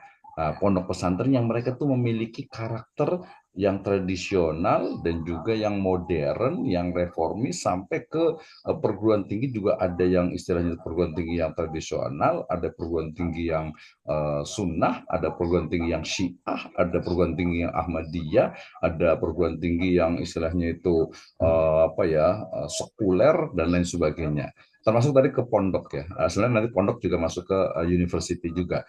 Permasalahannya begini, ada prediksi saya sempat ini diskusi panjang lebar gitu. Ada kekhawatiran saya gitu ketika kita sebagai umat Islam itu tidak mengantisipasi ya alumni daripada pondok yang memiliki karakter yang berbeda-beda ya ada sunni ada sunnah ya ada salafi kemudian ada mungkin sufi kemudian juga ada Ahmadiyah ada Islam jamaah ada syiah itu kok saya agak khawatir ya konflik horizontal itu tadi balik lagi seperti api dalam sekam gitu ya misalnya nih di Indonesia ini terjadi gitu bagaimana alumni daripada University of Madinah Jamiah Al Madinah dari Al Azhar Mesir kemudian dari Sudan dari Maroko campur dengan yang dari UK, dari apa British, dari Amerika, termasuk dari Cina, dari Rusia, gitu kan. Jadi kayak semacam perang pemikiran ke depan itu, terutama yang Muslim, yang Islam itu semakin semakin ramai gitu. Dan saya khawatirkan itu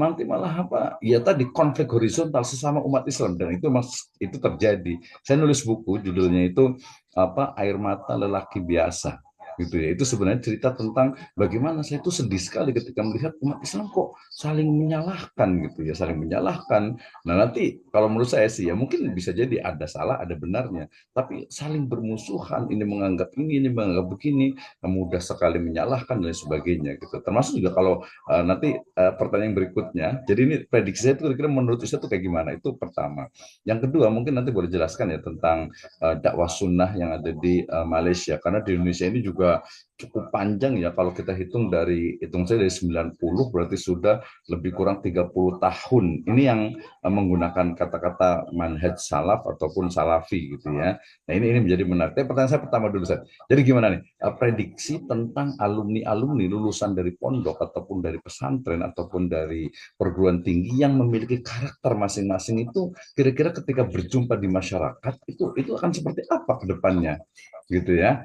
Nah, termasuk juga mungkin nanti apa yang harus dilakukan apakah membuat semacam fikih tasamuh antar umat Islam gitu bagaimana mengajarkan oh ternyata misalnya sholat itu boleh menggerakkan jari tidak boleh menggerakkan jari oh ini ada yang kunut ini ada yang tidak kunut ini Jumatnya itu ada yang adzan satu kali ada adzan dua kali oh tarawih ini ada yang 21 ada yang 11 gimana prediksinya saat ini tafadhol.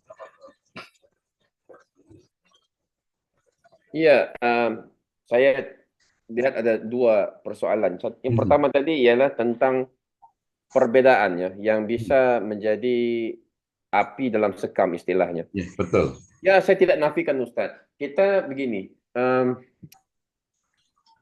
apa nih khilaf dan ikhtilaf ini perlu perlu diuruskan, itu istilahnya. Betul. Karena kita tidak bisa menghalang perbezaan itu daripada berlaku. Ya, saya sangat suka sekali. Saya ingin menukilkan apa yang disebut oleh guru saya dan juga sahabat saya, Dr. Juanda Jaya, Datuk Dr. Juanda Jaya yang merupakan mantan Mufti Perlis. Ya.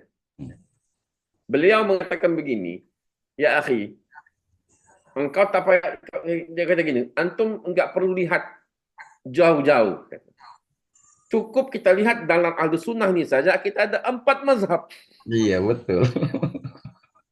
Jadi para ulama kita, Imam Malik, Imam Syafi'i, Imam Ahmad, mereka ada perbezaan yang sangat sangat besar, sangat banyak, sehingga kan terpecah jadi mazhab-mazhabnya tersendiri. Jadi bayangkan perbezaan yang berlaku pada zaman mereka, ya, bagaimana mereka menguruskannya. Saya lebih suka melihat begitu, Ustaz. Baik, istilah yang kita pakai di Malaysia ini ialah kita jangan tajamkan perbedaan itu. Apa yang harus kita bikin ialah kita harus mencari titik persamaan. Titik temu ya. Ada perkara yang sangat prioritas untuk kita besarkan. Misalnya Ustaz sebut tadi tentang akidah, ya. Akidah itu yang paling penting sekali. Yang paling mendasar sekali itu akidah, yakni tauhid pada Allah Subhanahu wa taala. Tauhid dalam ibadah Allah Subhanahu wa taala. Bahkan kalau kita lihat perbezaan misalnya antara aliran salaf dan khalaf dalam isu ayat mutasyabihat, ya, ataupun asma wa sifat Allah Subhanahu wa taala, kita lihat perkara ini sangat menjadi pergolakan yang sangat besar sekali zaman ini. Hatta kalau di Malaysia sekarang ini sedang ini ya, sedang panas ya. Isu RUU Mufti Wilayah. Ini rang undang-undang Mufti Wilayah. Yang mana dalam rang, dia belum jadi undang-undang lagi. Belum lagi. Rang ini maksudnya draft. Draft maksudnya baru cadangan ya, proposal.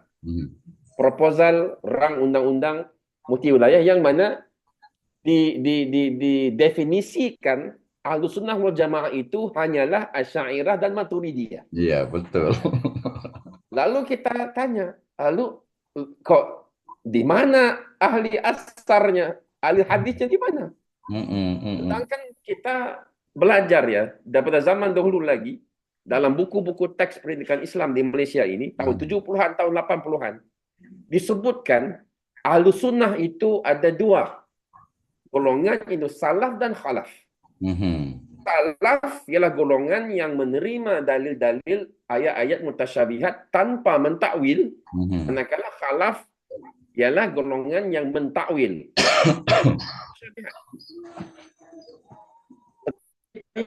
Apa yang berlaku ya?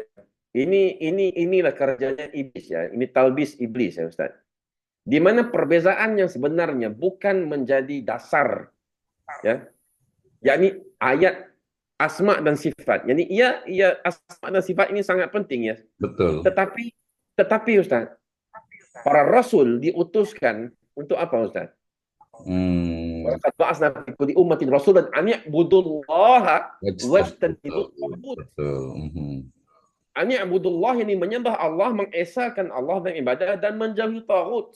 Dan saya yakin dan percaya, walaupun saya ini sangat kuat ya, saya punya kita kata apa ya, sangat kuat kepercayaan saya manhaj salaf itu.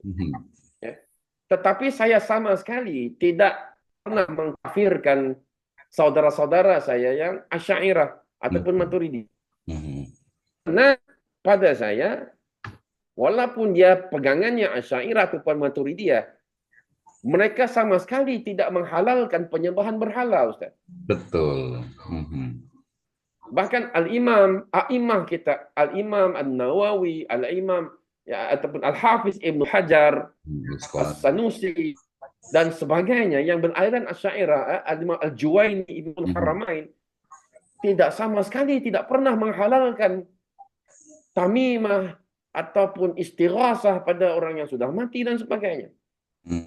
Semuanya sangat ketat dari segi tauhid itu pada Allah. Tauhid ibadah itu sangat kuat, Ustaz. Hanya membezakan kita ialah dari segi pentakwilan ayat-ayat mutasyabihat. Salafi tidak mentakwil. Termasuk asma wa sifat tadi itu ya. Karena munculnya Ya. kalam itu. Jadi, tapi apa yang berlaku, Ustaz? Apa yang berlaku ialah ada segelintir manusia yang Mhm. menajamkan perbezaan ini. Betul, betul. Mhm. Jadi golongan ini yang kita perangi. Hmm.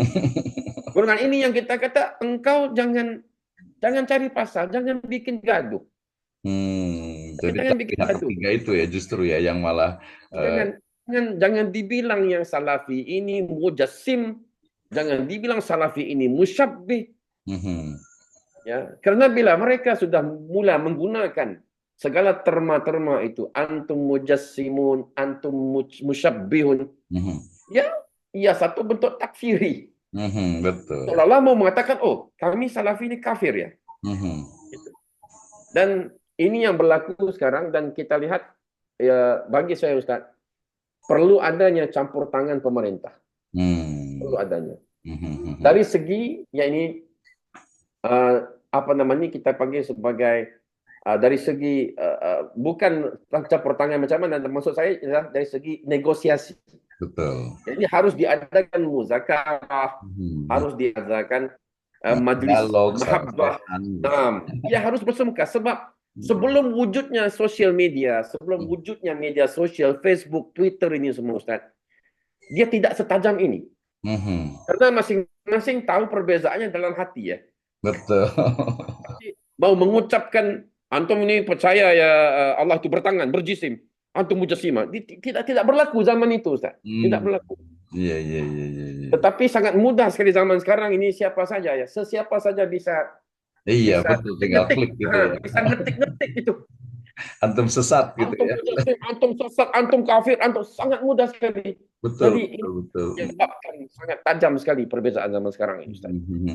Itu yang kemudian kenapa perlu adanya tadi pembelajaran, sosialisasi dan juga penyampaian kepada masyarakat umum, masyarakat awam terkait dengan tadi, oh ini perbedaannya seperti ini, jangan mudah kemudian mudah diadu domba dan lain sebagainya. Ya.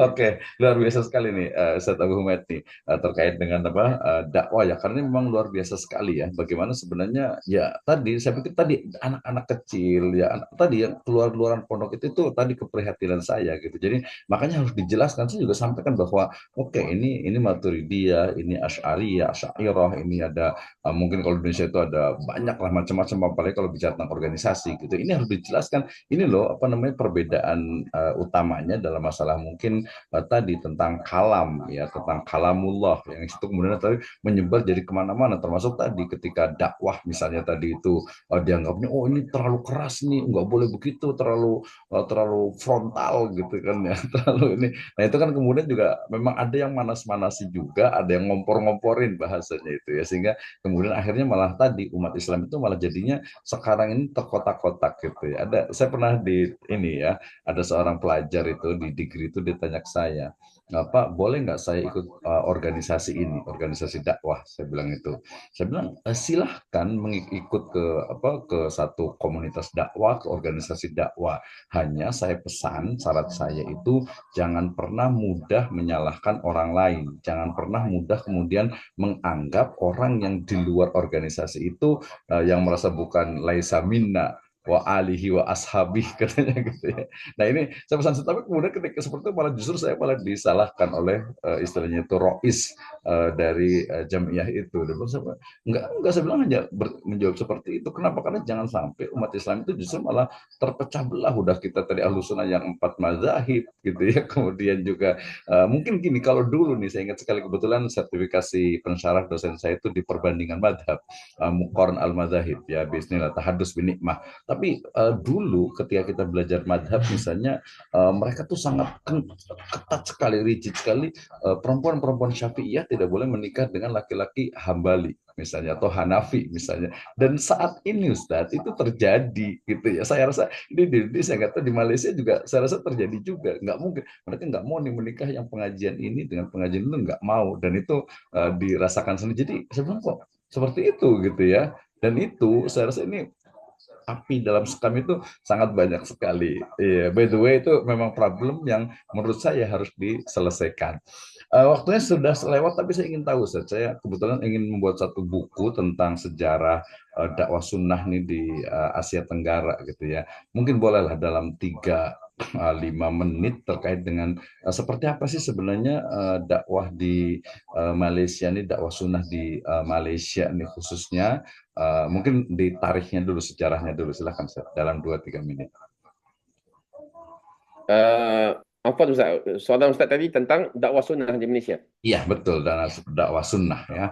Artinya tadi di negeri Perlis tadi saya menyebutnya itu dengan kampung sunnahnya, kemudian Ya. juga banyak. Seperti apa sih keadaannya di Malaysia ini? Mungkin kawan-kawan di Indonesia yang sunnah itu ingin tahu di mana keadaan ikhwah sunnah di Malaysia. Nah, Ini menyebut baik. biasa dakwah sunnah. Ya, soalan ini sangat sangat menarik dan sebenarnya saya apa nama ni dalam masa yang singkat ini saya cuba ringkaskan.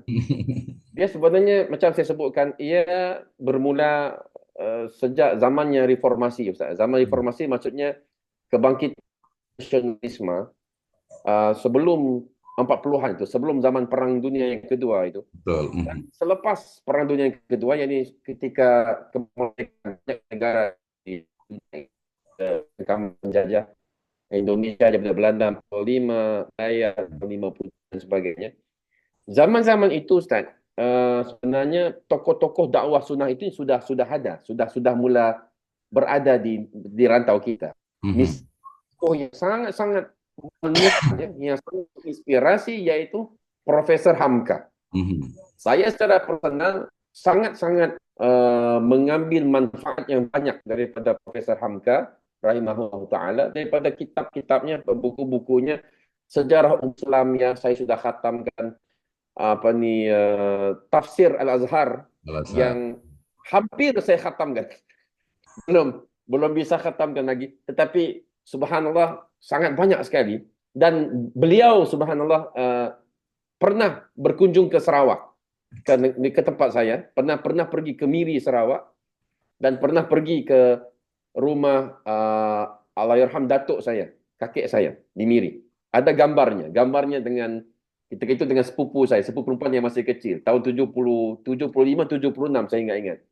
Jadi, tetapi saya sebutkan antara tokoh di Malaysia yang sangat memberikan kesan ialah Syekh Hasan Bandung. Hasan Bandung ini, Mhm. tak silap saya ya, dia asalnya daripada Indonesia juga, daripada Bandung ya. Hasan Bandung ini di Perlis itu, Mhm. bila mana dia sangat rapat ya dengan istana. Jadi Perlis satu-satunya negeri di Malaysia, Ustaz.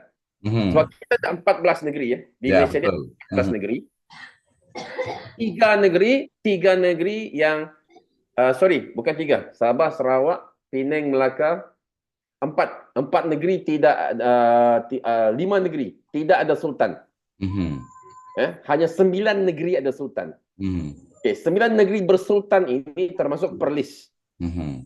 Okey, negeri-negeri yang lain, okey, meletakkan dalam undang-undang tubuh kerajaan, yakni dalam perlembagaan negerinya masing-masing, mereka menyebutkan secara eksplisit, Mhm. yaitu negeri ini dari segi hukum hakam Islamnya mengikut Ahlus Sunnah wal Jamaah dan bermazhab Syafi'i. Mhm.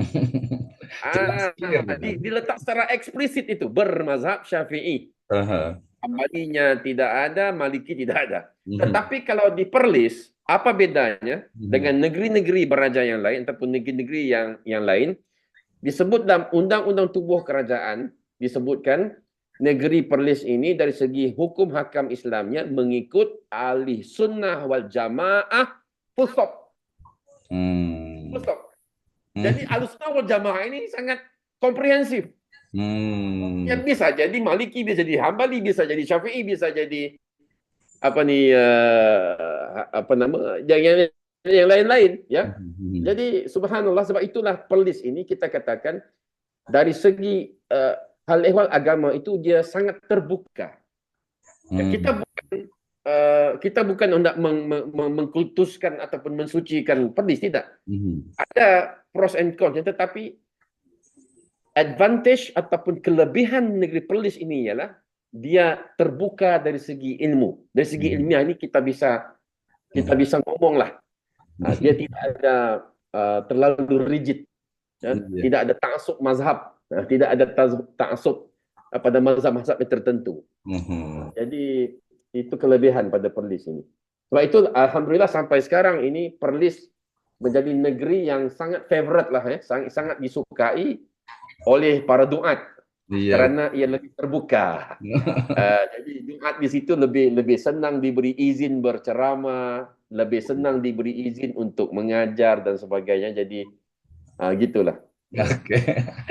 Ya, soalan kedua tadi Ustaz tentang apa nama tentang apa nama tadi?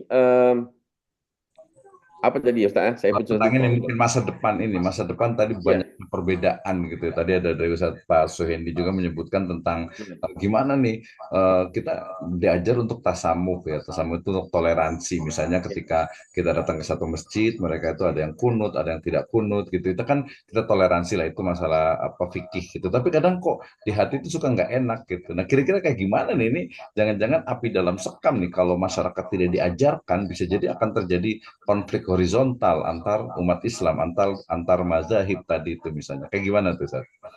Ya, sebab itu saya sebutkan tadi, dia menjadi fardu ain kepada setiap orang Islam itu dia wajib belajar ilmu-ilmu yang asas ini. Hmm. Ya, dan Masya Allah sangat banyak sekali pesan-pesan daripada salaf ya. Misalnya Sufyan Ats-Tsauri, Betul.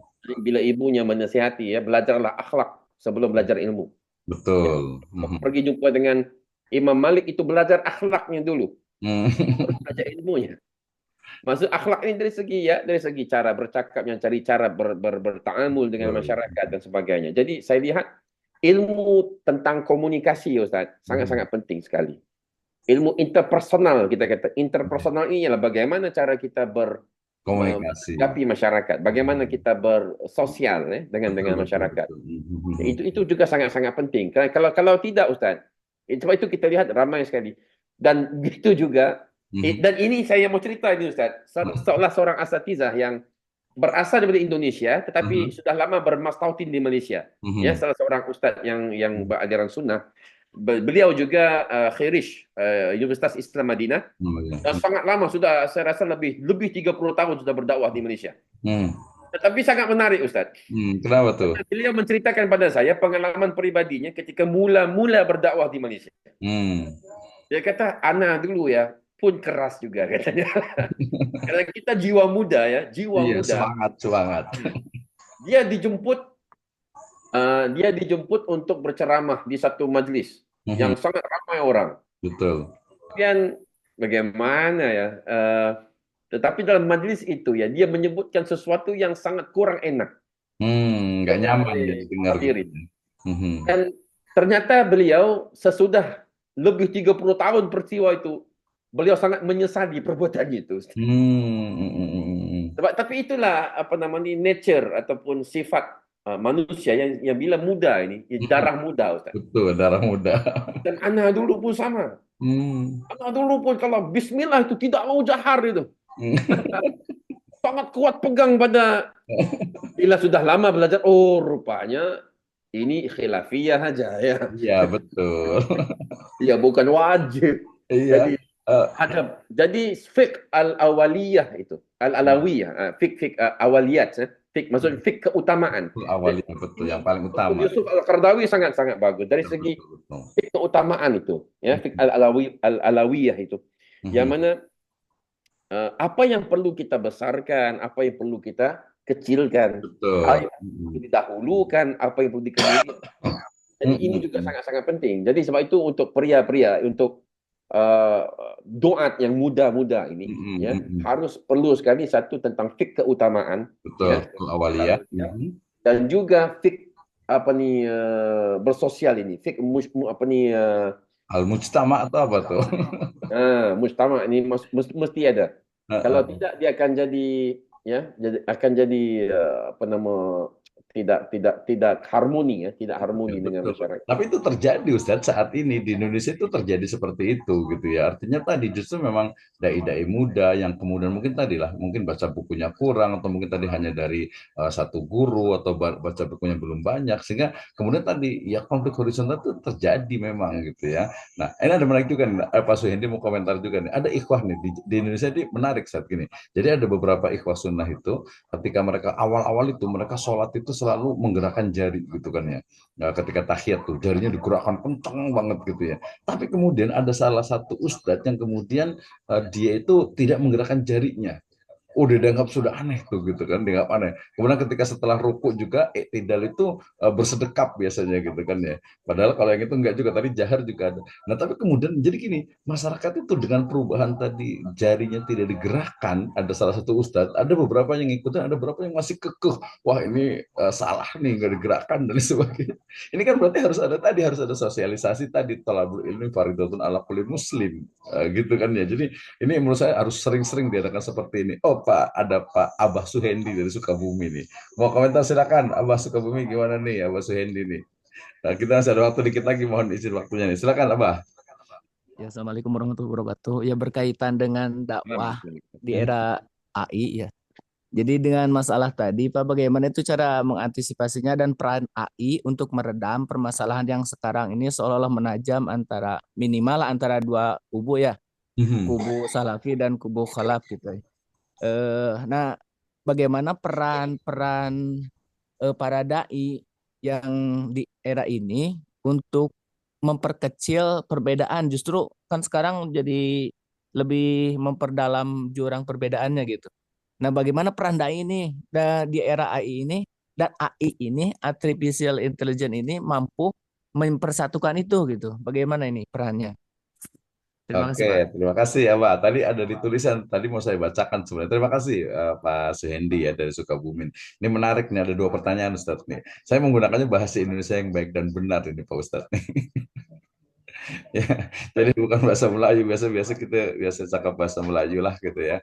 Jadi Ya, pertama-tama itu terkait dengan bagaimana nih AI itu mungkin dia bisa menjadi satu ya solusi untuk tadi jurang pemisah antara salaf dengan kholaf. Nah, itu yang pertama. Kemudian yang kedua ini peran dai ini penting sekali. Jadi dai gimana nih sebagai seorang dai sebagai pendakwah itu untuk meredam tadi adanya perbedaan-perbedaan khilafiyah yang terjadi di masyarakat. Saya yakin tadi di Indonesia, di Malaysia, saya rasa sama juga. Kawan-kawan di Singapura juga sama juga gitu ya. Sehingga kemudian apa nih, dai itu harus seperti apa nih agar masyarakat itu lebih adem, lebih tentram. Ya ketika melihat sebuah perbedaan, oh ini tadi ada Bismillah yang dijaharkan, ada yang disir dan lain sebagainya. Oh ini adalah masalah khilafiyah. Silakan Ustaz. baik. Masya Allah. Soalannya itu sangat sangat sangat menarik sekali ya, sangat masya Allah. Berkenaan dengan peran-peran AI ataupun AI lah. Saya sebut AI ya. Iya, Sebut Indonesia itu AI sama dengan WhatsApp. WhatsApp itu kita nyebut itu WA. AI. AI ataupun AI ini bagi saya sangat sangat menarik sekali. Ketika soalan itu ditanya oleh kita tadi, Mhm, saya sebenarnya di screen komputer saya ini memang sudah terbuka ChatGPT ya. mhm, Jadi sebenarnya salah satu perkara yang AI ataupun AI ini boleh tawarkan pada kita ialah solusi. mhm, Sangat banyak sekali solusi yang kita boleh minta mhm, AI ini membantu kita. Ya, saya lihat di sini bila saya tanya tadi soalan saya ataupun prompt saya kepada mhm, dia ialah bagaimana cara untuk mhm. mengharmonikan perbezaan mazhab dan aliran dalam Islam di negara Indonesia dan Malaysia supaya lagi menajamkan antara perbezaan gitu. Jadi antara solusi cadangannya Mhm, ialah yang pertama katanya meningkatkan kesadaran tentang kepelbagaian mazhab. Ya mhm, ini dengan cara pendidikan yang lebih inklusif dan terbuka. Masya mhm. Allah, wow, ini satu cadangan yang sangat menarik ini kan. Jadi bisa jadi kita bisa bikin ataupun ya bagi saya yang paling penting sebab yang sering bergaduh yang sangat tajam permusuhan ini ialah yang di bawah ini Ustaz. Mhm, mhm. Yaitu para talibul, para Talibul tulab, ya. ilm, ya Para tetap. tulab, para talibul Mhm, ilmi yang mungkin baru belajar ya, dia baru mendapat nikmat ilmu itu. mhm, mhm. Jadi dia baru tahu ini. Saya sudah 20 tahun hidup, baru tahu bisa gerak-gerak jari dalam solat kan.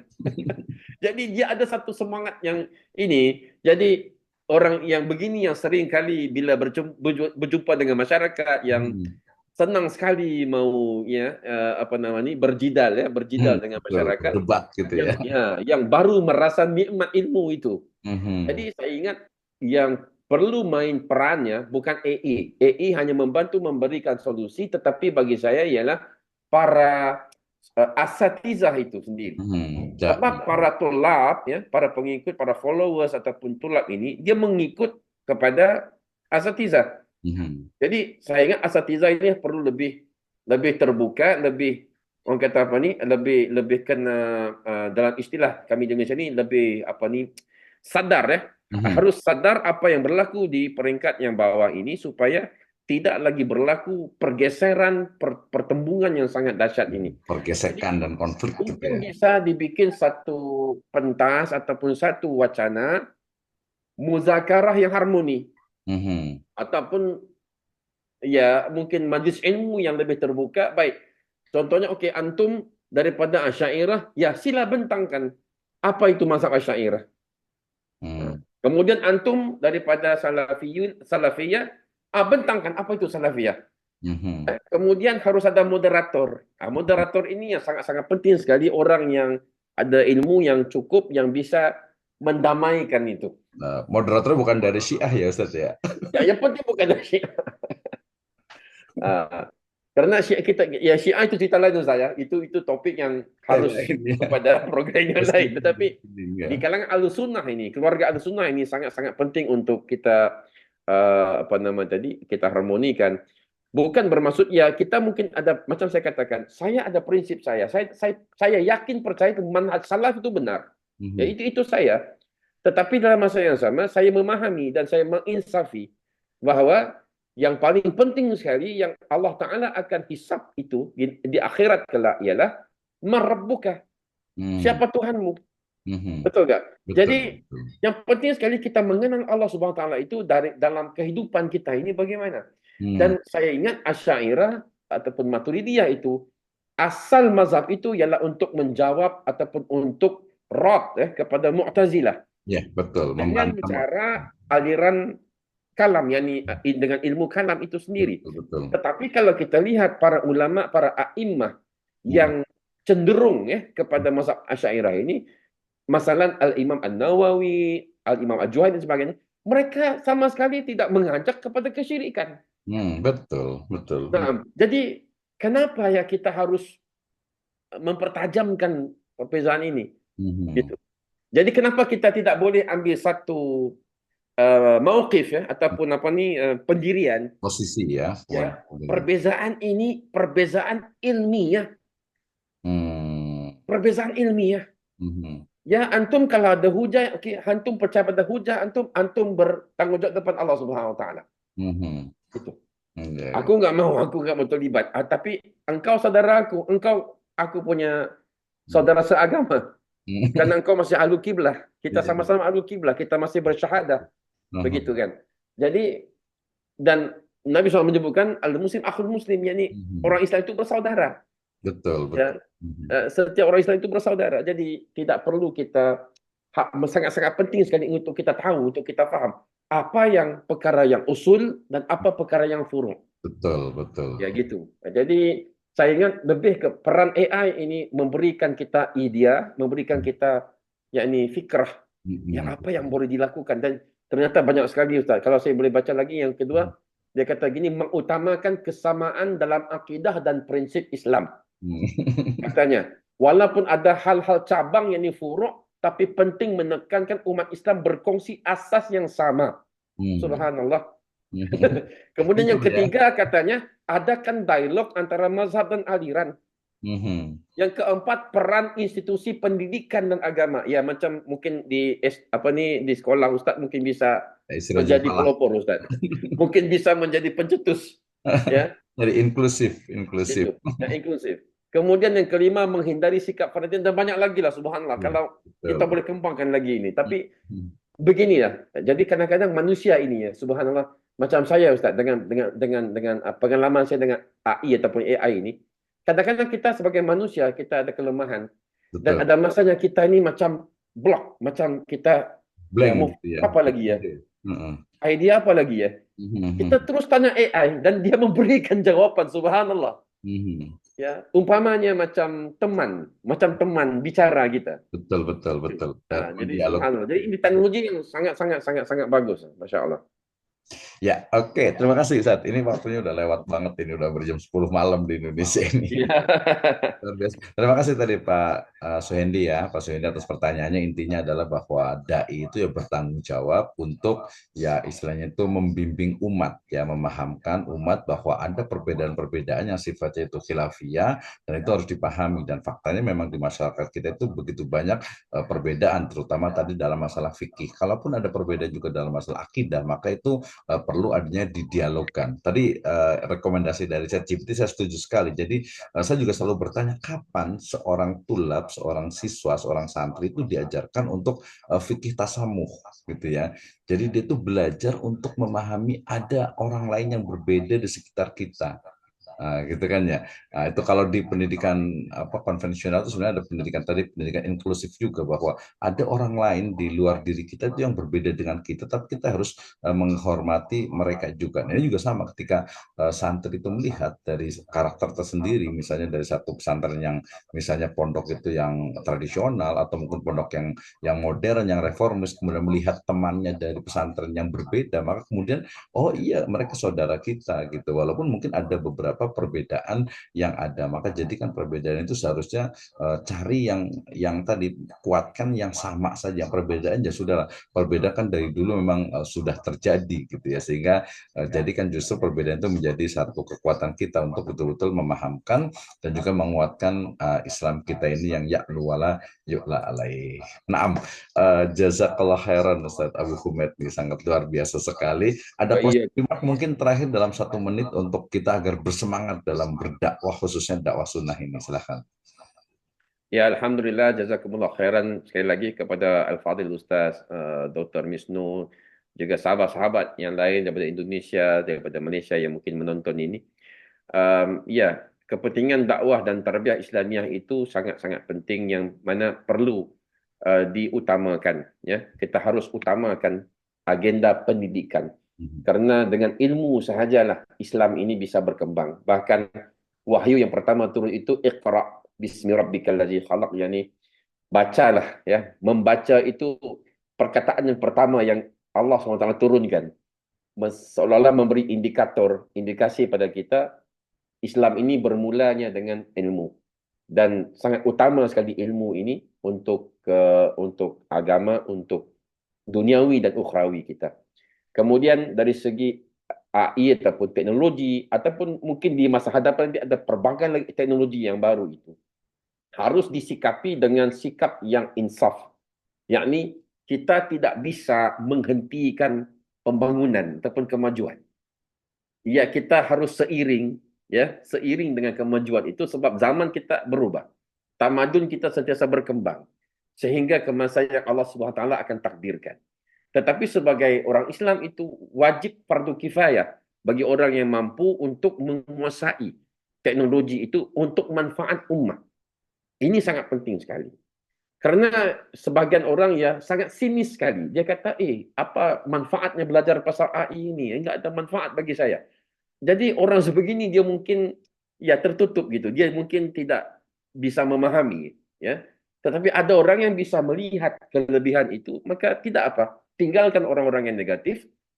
Kata Nabi SAW pada Ibnu Abbas, ihris ala ma yanfa'uka wasta'in billah wala tu'jiz. Ya, bersegeralah kamu, bersungguh-sungguhlah kamu pada apa yang memberi manfaat bagi kamu. Ini pegangan saya, Ustaz. Ini hadis ini menjadi moto hidup saya. Ihris ala ma yanfa'uka wasta'in billah wala tu'jiz. Sangat-sangat bila saya lemah ya, bila saya macam diuji dengan pelbagai ujian, saya ingat hadis ini saja. Jadi membuatkan saya semangat lagi. Jadi orang Islam harusnya begini, bersegera pada apa saja yang bermanfaat. Bahkan dalam satu hadis disebutkan habbun nas ilallah anfa'uhum linnas. yakni orang yang paling dicintai Allah SWT itu ialah yang paling bermanfaat untuk manusia yang lain.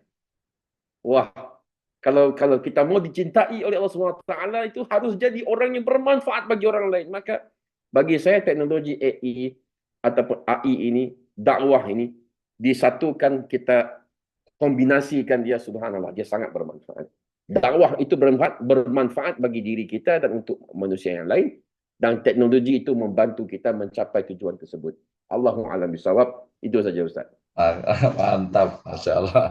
Jazakallah khairan Ustaz Abu Humaid atas waktu, ilmunya, sharing ilmunya. Mudah-mudahan bermanfaat dan menjadi amal soleh kita, menjadi jejak digital yang positif di dunia maya ini. Baik Ibu dan Bapak sekalian, terima kasih banyak waktunya di program seri webinar. Ya mudah-mudahan nanti Ustaz Abu Humaid ada waktu lagi ya, jangan bosan untuk menjadi tetamu kami di program webinar ini, karena masih banyak hal yang mau bicarakan. Nanti kita juga ada dengan teman dari Pandeglang juga mau buat tentang usul fikih, mau bicara tentang makosid, mau bicara tentang banyak hal, terutama terkait dengan Islam. Mudah-mudahan ada waktunya, ada masanya kita bisa diskusi lagi. Baik, terima kasih banyak. Kita tutup dengan hamdalah dan doa kafaratul majlis.